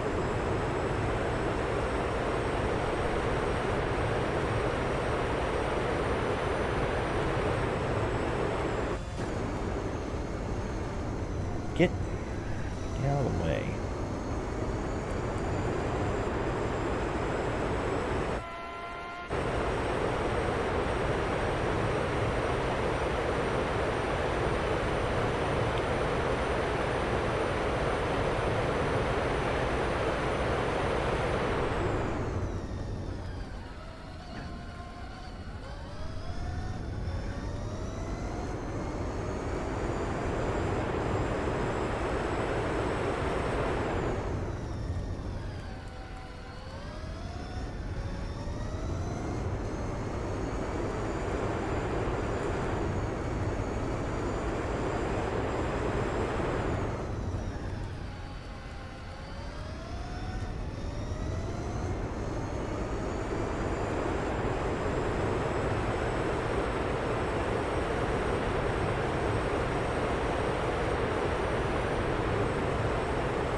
will I be using the Xbox CD? What?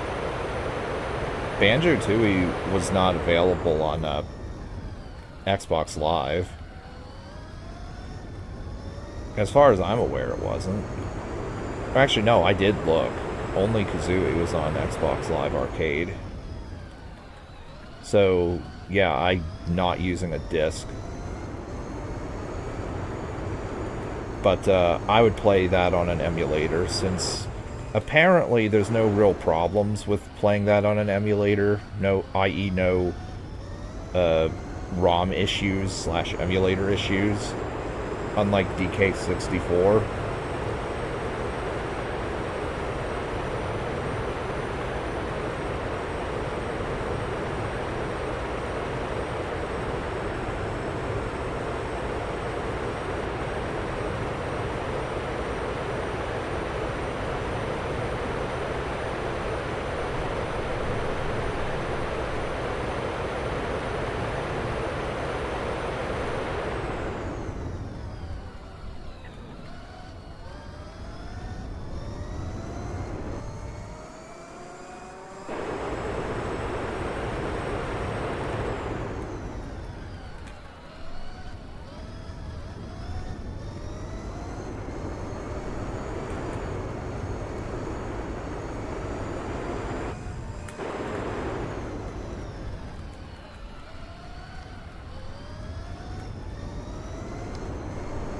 Emulator fine for 2.8. I've heard that it's fine for it. I know Big Dip played it on Project 64 like 16 or 17 years ago. The only problems he had was the emulator would crash. Although that's not... I don't think that's exclusive. I don't think it's because of the game. I think it's just the emulator fucked up.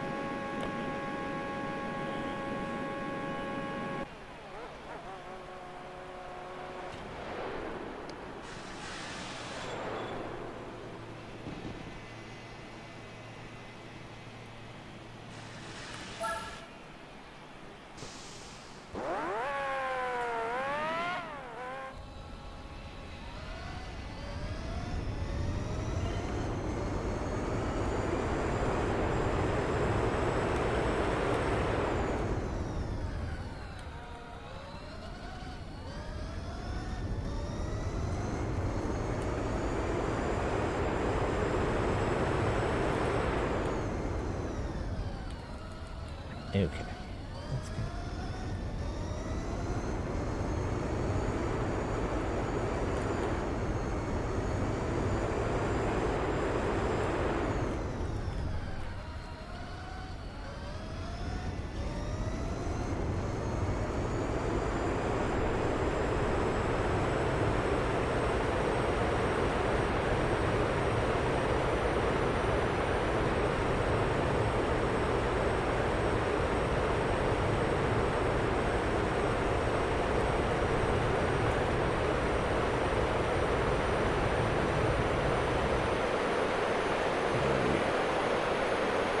Slipstream.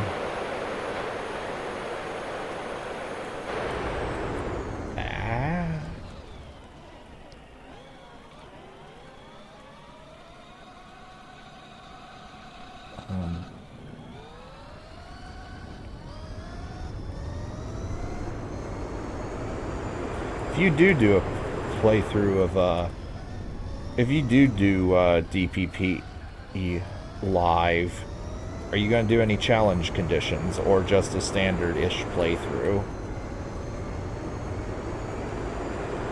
Or a randomizer? Actually, wait. I don't know if a randomizer would work with Battle Revolution. Assuming it's like Pokemon Stadium, and you can use your DPP Pokemon there.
game.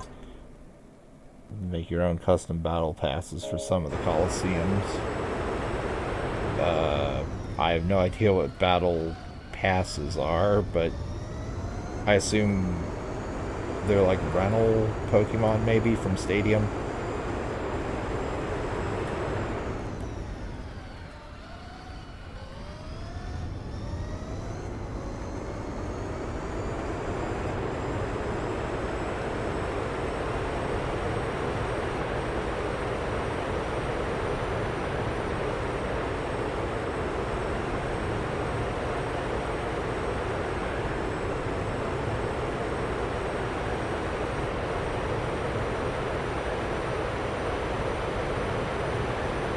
Fuck, I was really thinking I was going to get a new lap record there.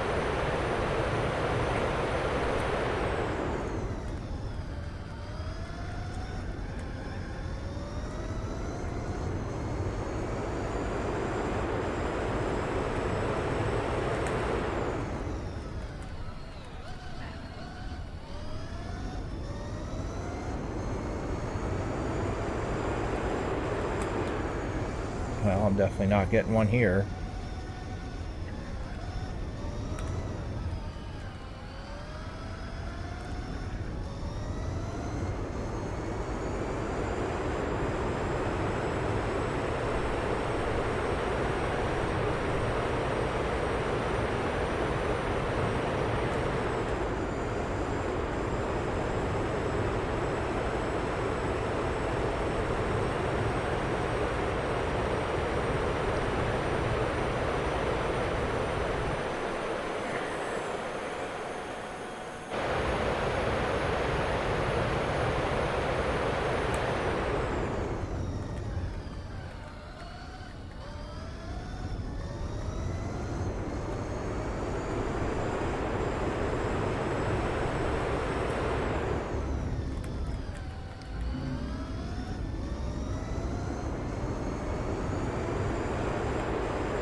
Yes! Yes! It's a new lap record! There we go. Fuck yeah!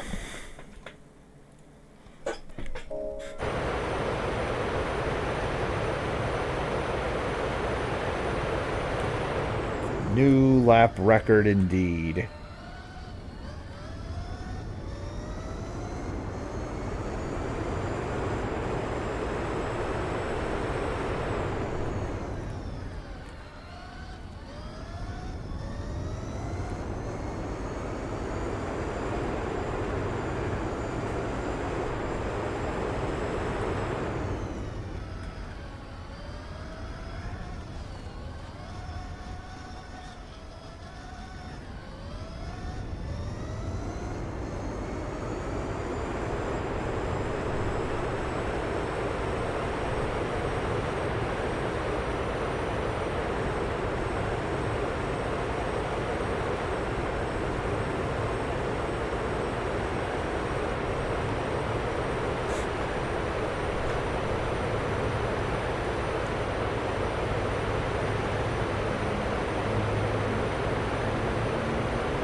Ooh, almost a new lap record again.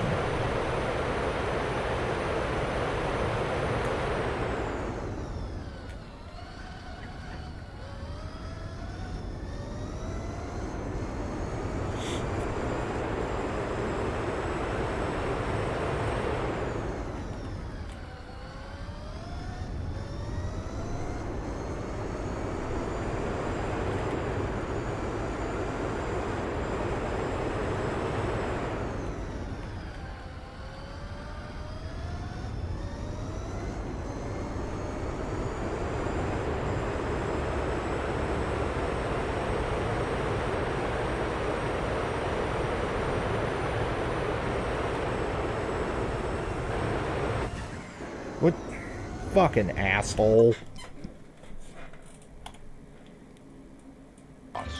Get out of my way, you great clumsy road hog. So the Chevrolet got both of those sound clips today. Fuck that guy.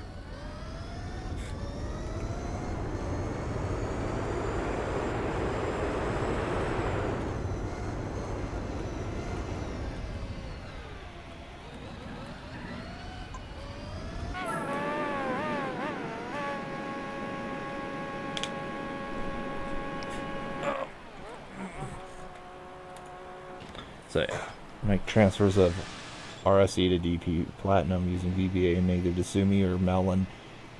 Yeah, if you learn how to do those, let me know as well. Because I would be interested myself. And if you can figure out how to do the same thing from Gen 4 to 5, also let me know.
I'm guessing black 2, white 2 as well. Yeah, it can be transferred to black 2 and white 2 as well.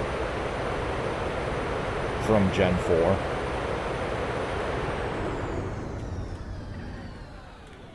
I think there's a couple Pokemon that can only be gotten through... I could be wrong, but I think there are a few Pokemon that can only be obtained via transferring from 3 all the way up to 5.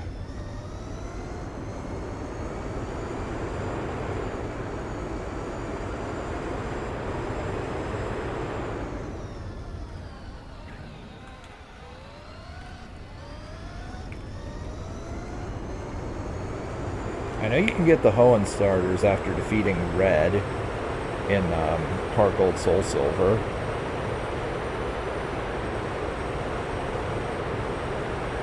I know you can get the Metang or Beldum from Steven after Red as well.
I always overdo that.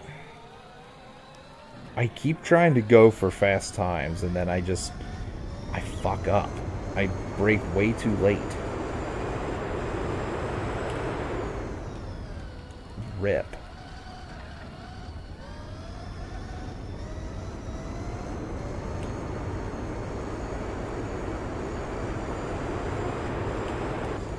I need to not look. I also keep looking at chat when I'm actually trying to make turns.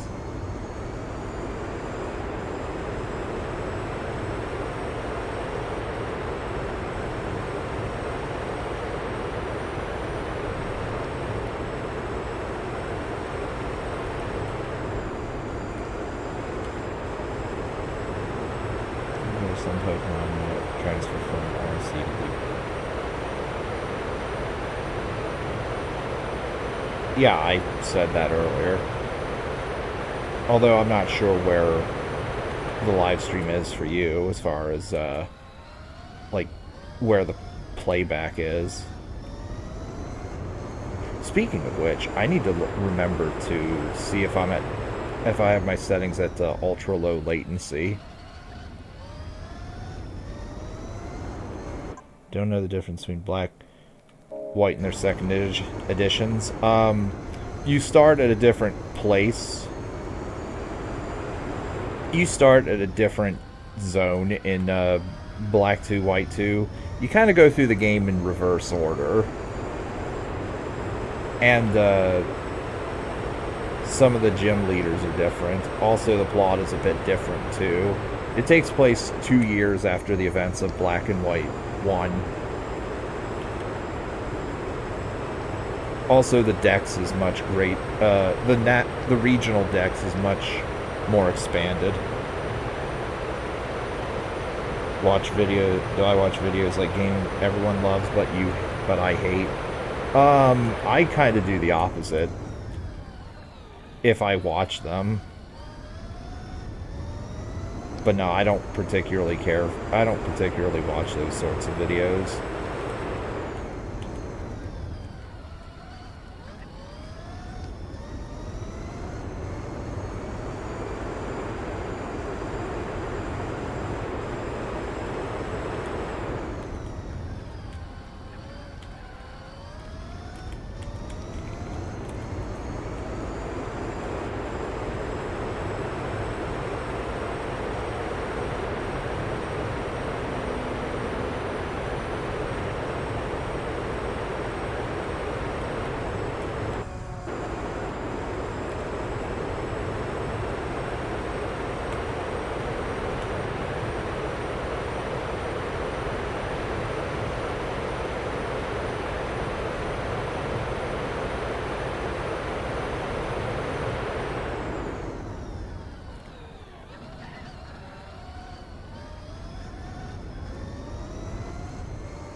To get the national dex, you have to see every Pokemon in the regional dex, and yeah, you have to see everything in the regional dex for Gen 4 to get the national dex.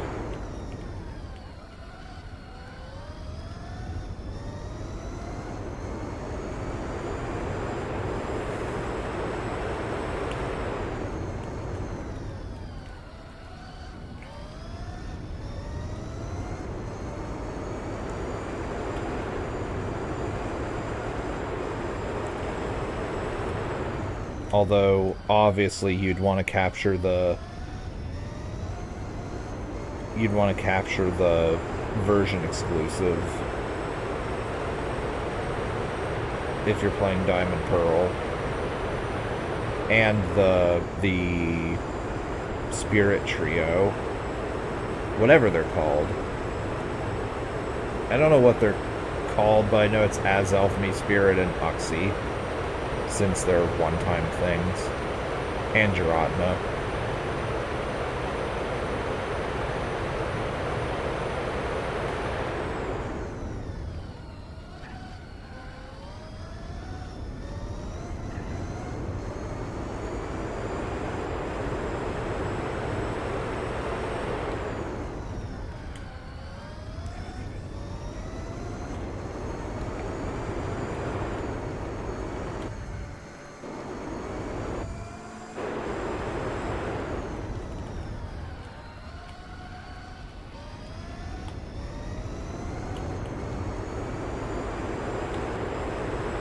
By the way, this whole time I have not been holding R2 through the laps. Try and get a better gear timing.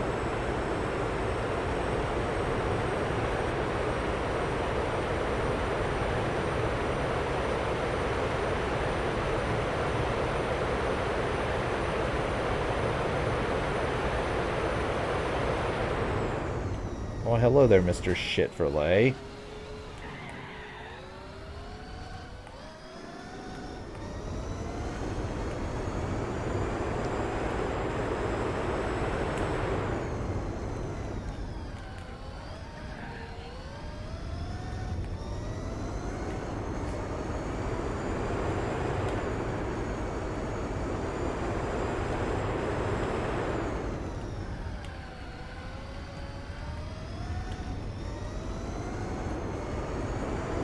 So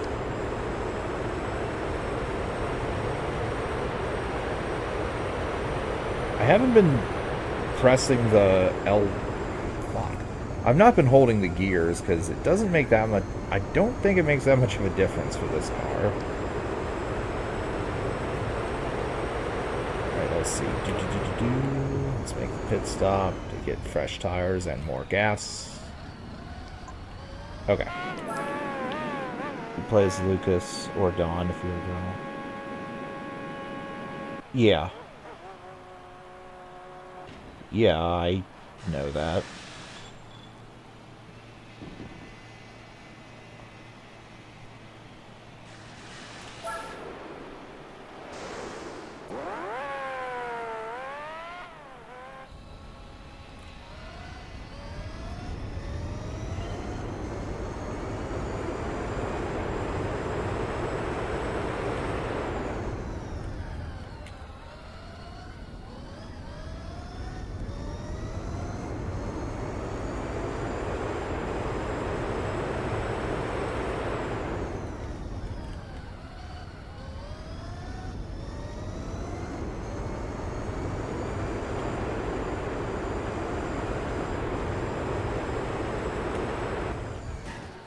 Thanks, Chevrolet. You did something useful for once.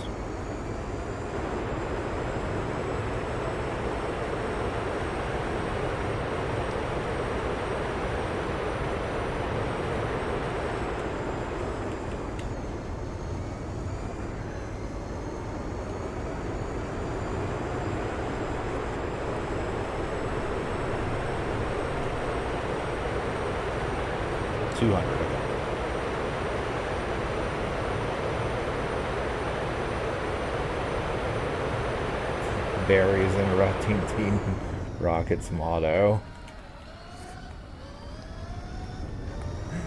You know, Gabriel probably knows which berry I'm thinking of now, just from me laughing.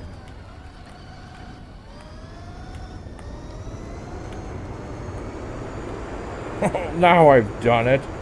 Wait there, Jill. I'll get another rope. That was too close.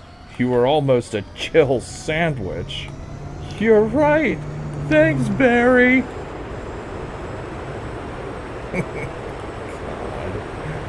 Oh, OGRE1 with its fucking meme level bad voice acting.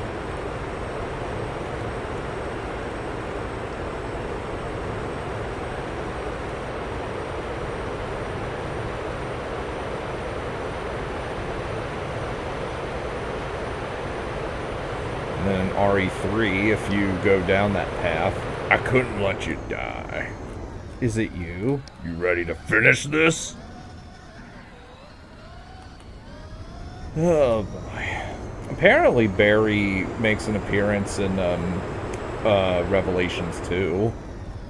Him and Claire are the characters in that game.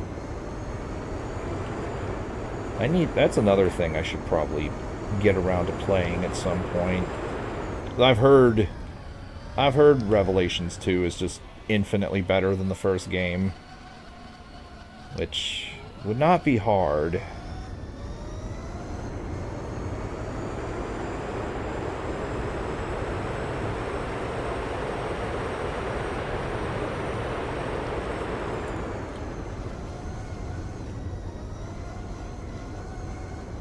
Hypno good? Hypno is good in Gen 1 because psychics have no counter.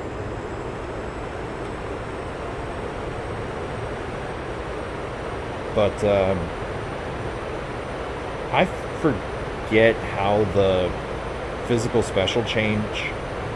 Or, I'm sorry, the special attack and special defense split affected Hypno, but I know it wasn't really used much after Gen 1. Also, I don't think it has an answer to dark types.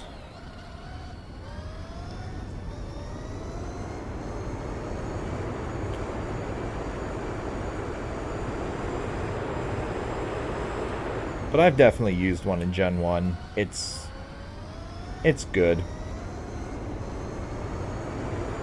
It is more defensive than Alakazam, so that's a plus.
How did the... No way.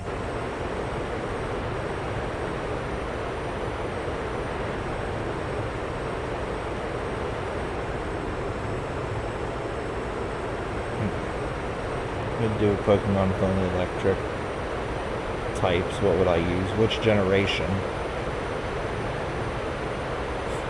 You thought of Jill's sandwich the moment I mentioned Barry. Well, it's kind of hard not to think of that. Speaking of Jill's sandwich, some guy made a song called Supermodel Sandwich back in like 1995. And someone used that in a spoof of Jill's sandwich. And now, like, if you go on the actual music video, all of the fucking comments are Jill Sandwich comments, including one of mine in the past. I mean, it no longer exists because it was an old account, and I long since got rid of that account. But yeah. Alright. See you around, Blue Hedgehog Man. Requirement for National Dex and HGSS. I think it's just beat the Elite Four and visit Professor Oak. Anyway, electric type with 6 Pokemon with no legendaries. What generation are we talking about? Oh, and also HM slaves. Oh, and HM slaves are allowed. Obviously.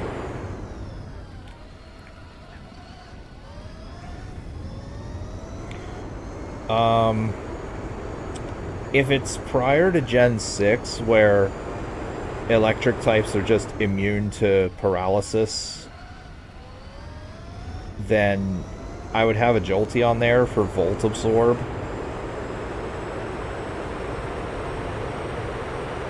I would have Raichu for coverage with Grass Knot.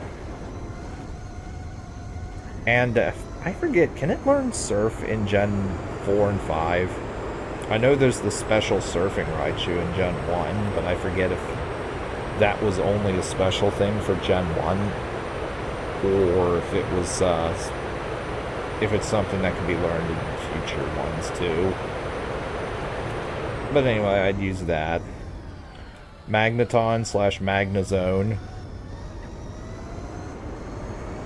Very obviously, I would use that.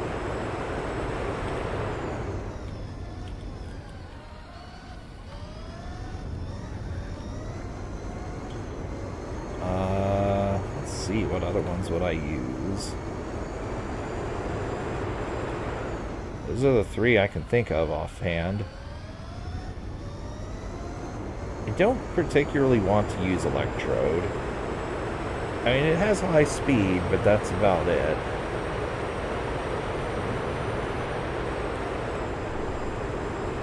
I would be willing to use an Ampharos. I've used Ampharos before. It can pack a punch.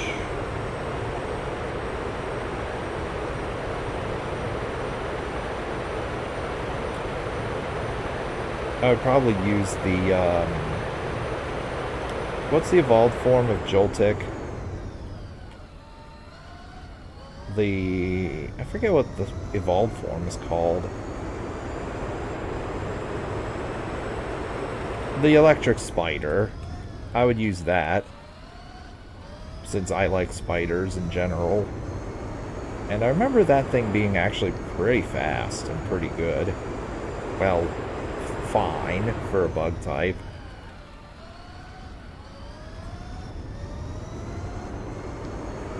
Galvantula, thank you.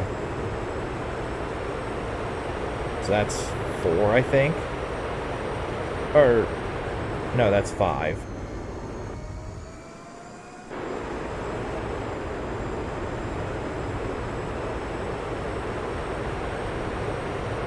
And then the last one would either be Electivire or Eelektross. Eelektross just to block ground moves, and for no other reason.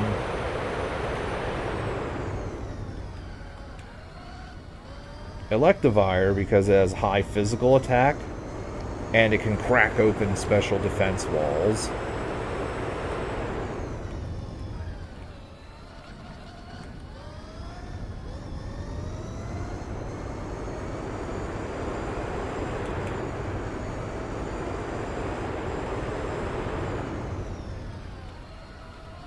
Was the worst type to do a only one type run?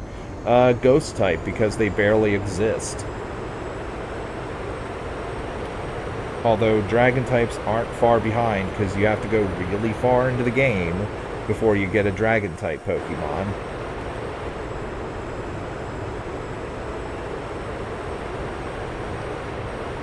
But if you're excluding those because, like, just availability, obviously. If you're excluding those, I'd say bug type, because there's so many bad bug types, and so few that are any good.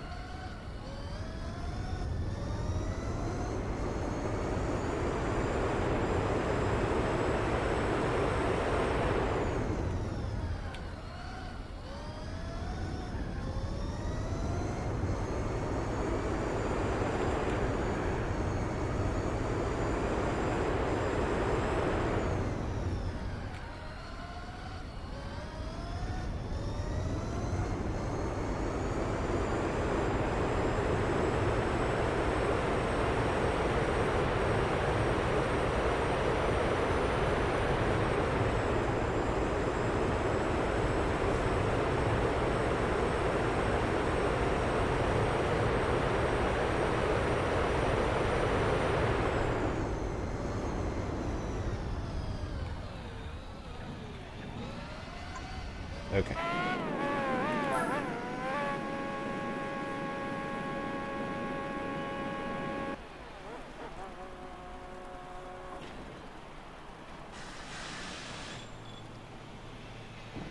What is the chance of stomp causing flinch?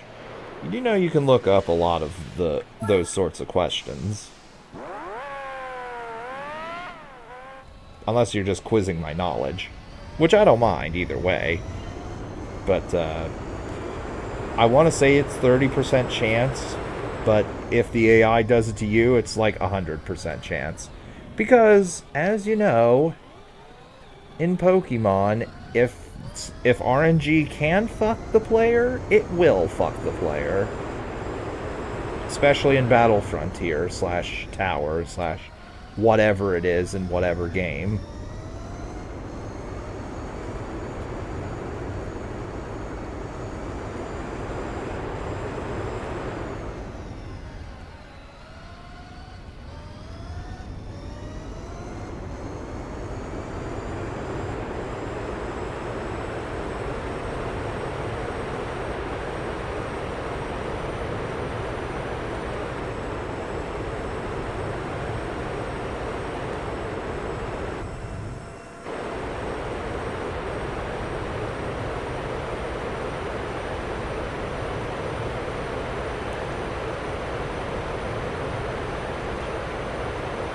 Those are the worst RNG you remember having about negative statuses. Any combination where I have confusion plus paralysis is always a bad time. Because, like, universally, if you have both of those, you probably aren't going to be attacking against the AI. I think in competitive, confusion is... like, moves like Confuse Ray are banned, I think? Actually, no. No, I think it's evasive, increasing moves, like Double Team, I think, are banned. So never mind. Oh, shit.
%, chance Pokemon attack itself until Gen 7, reduced to 33% in Gen 7 and beyond. Ah, see, that I didn't know. I mean, I knew the 50-50 thing, but I didn't know it got lowered in 7.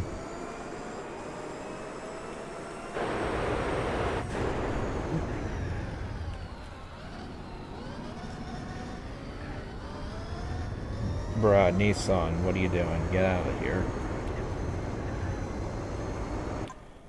Damage you take based on Pokemon attack? Yeah. Yeah, it's based on the Pokemon's attack versus... like... It depends on how much attack versus physical defense the Pokemon that hurt itself in confusion does. That's like literally the whole point of Swagger. It's to make the Pokemon try to hurt itself more in confusion.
Ah, yeah.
Psychic doesn't cause confusion. Confusion causes confusion. But Psychic lowers special defense if it does anything.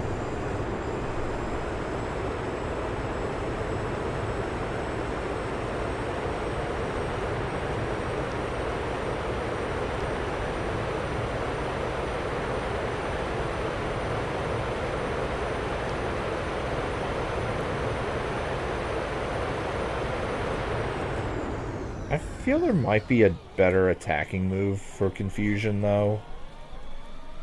Though I'm not 100% certain.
Oh, hell yeah. 101.9. It's a new lap record.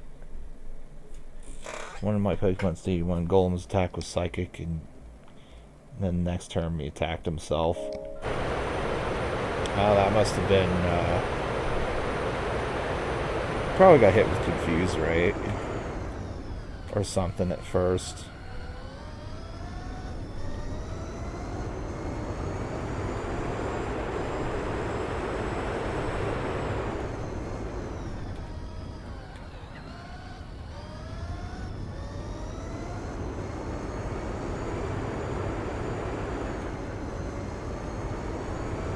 Didn't I use a golem just to counter a Zapdos that was being problematic?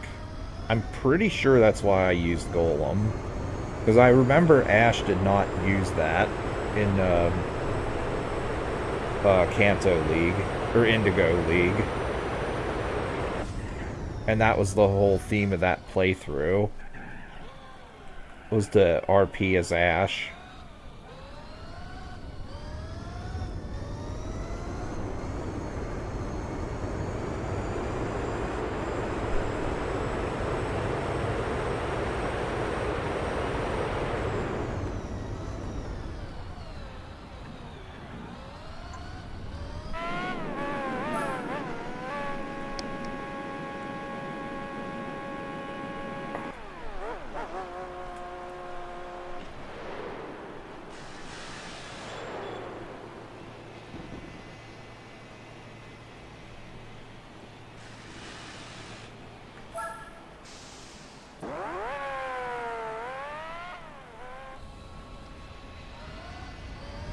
Counter Electro Pokemon. Yeah. Specifically the Zapdos.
Hello, R89, I think is what you are.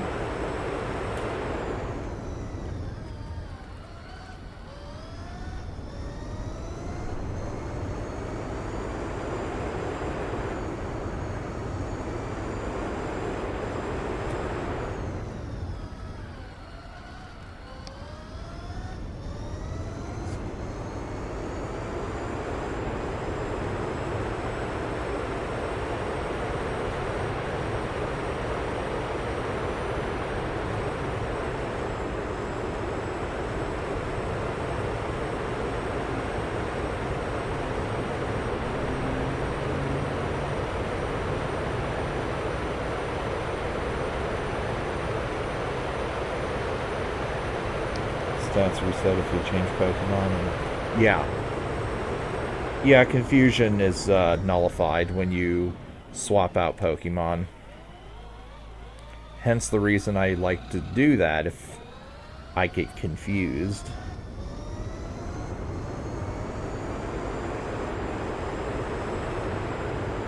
It's the same with Attract as well.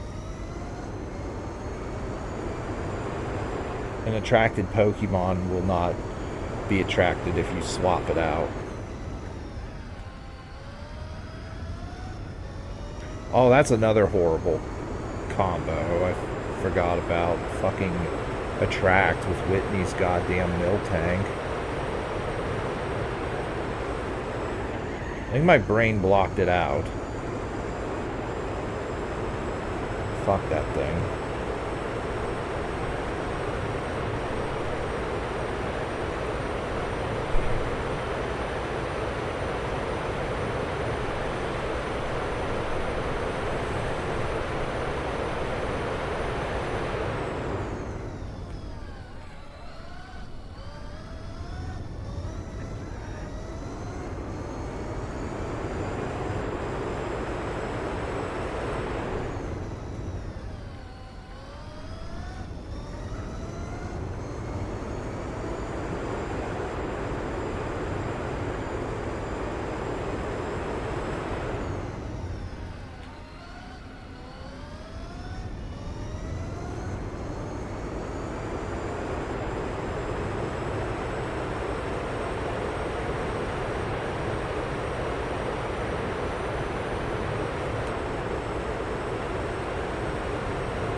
think after the next pit stop, I'm just going to let Bob do the rest of the race.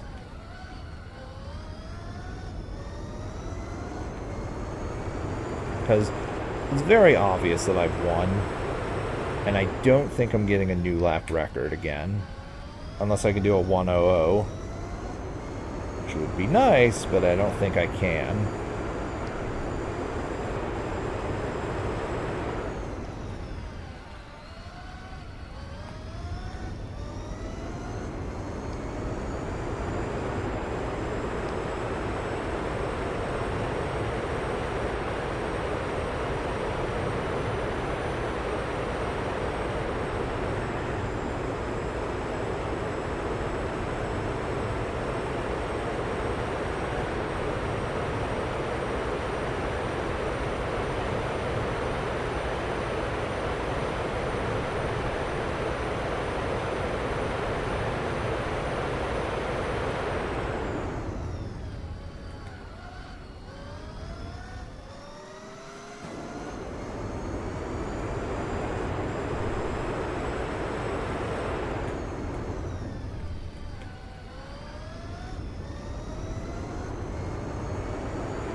Yeah, I use weak Pokemon as HM slaves, because what else are they good for?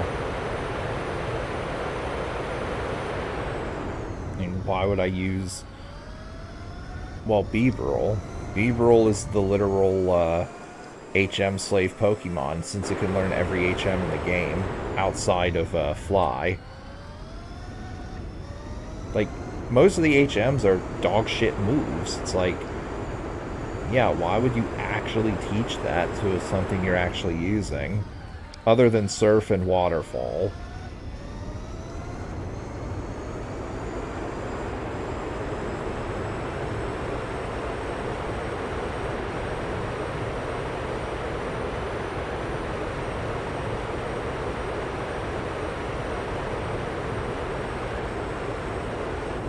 Ah, that could have been a new lap record, but fucking hell.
so well, the last pit stop I make, and then Bob will take over from here because I'm ready to do something else. I will fully refuel. Actually, no, I won't fully refuel, but I will get more. And then we will wrap this up.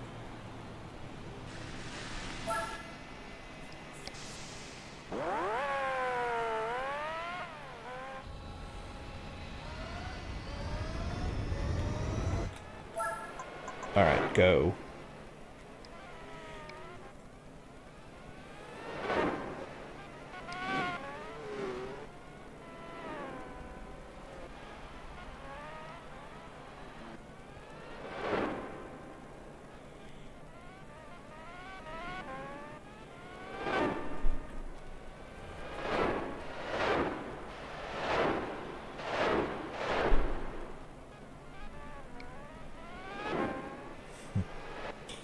"27 laps ahead of the R92, which I'm going to be unlocking after I win this. And then R89 is 7 laps ahead of the R390. I thought the R390 was better than this. And then it's 12 laps ahead of the fucking Chevrolet.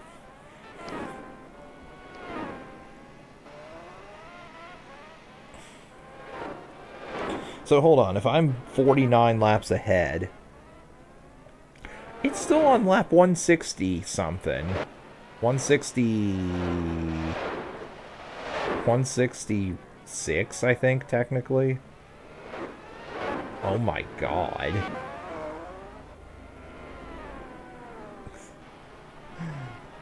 Oh boy.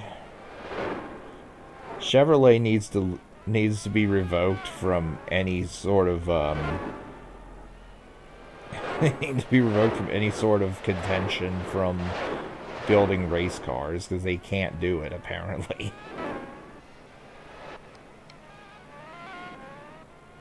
I don't know why I put the Chevrolet together, these powerful cars. Yeah, I'd say it's closer to being a touring car myself. Because, like, with how bad it's getting destroyed, it seems on the level of a touring car.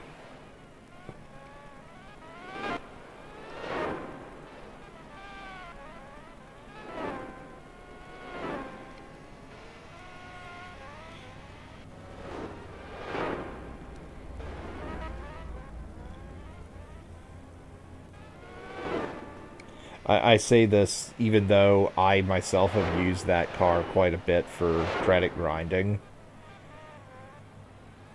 But never would I use it in a race against LMPs.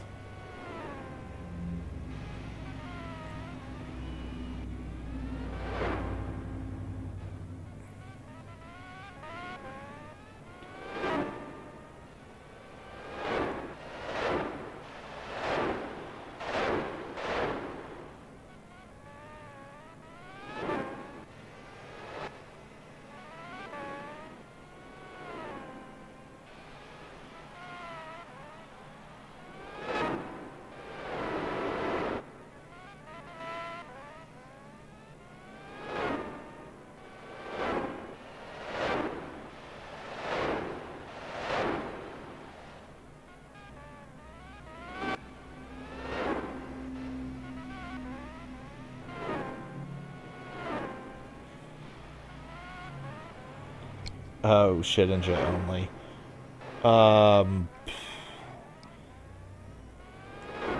I'd probably do a normal playthrough before shit engine only.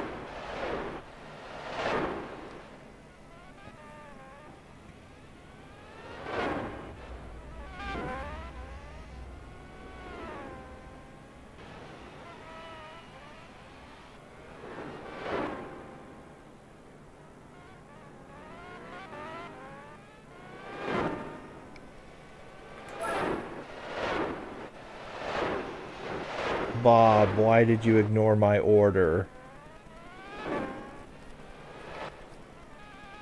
I ordered you to make a pit stop, Bob.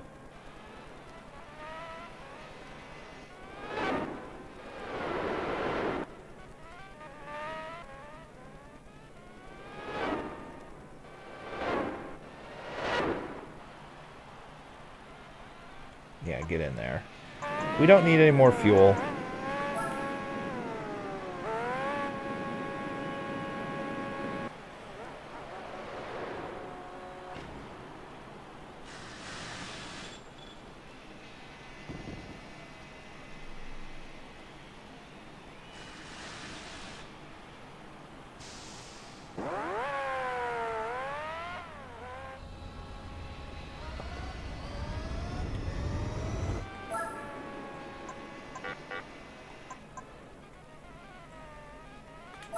Oh yeah, don't pit. Alright.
PAL version has tight times for the S8.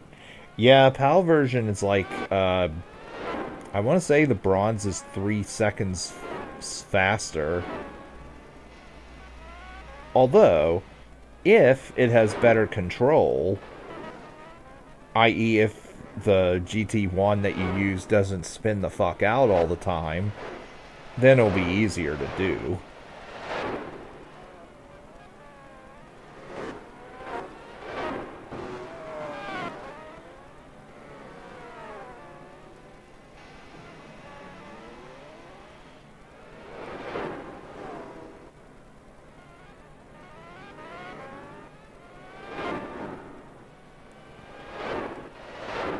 Alright. And that is it.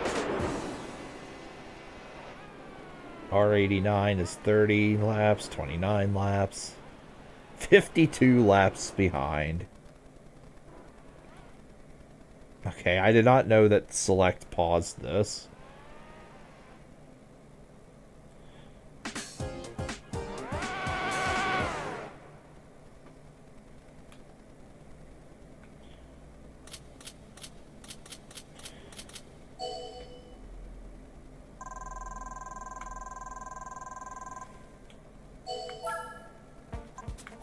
Alright, so now it's time to see our R92.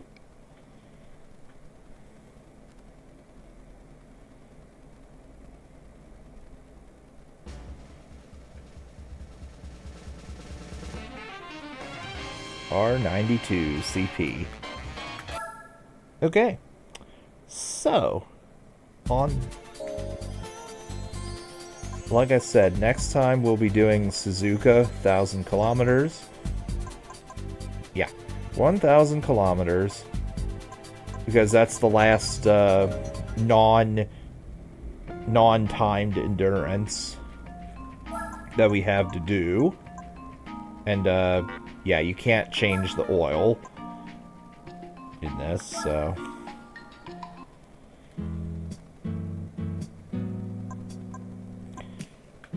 my win-loss ratio is shit because of going for 200 points in different races. So, all right, well, like I said earlier, next stream will either be next Tuesday or possibly Saturday if this blizzard hits and I don't come to work.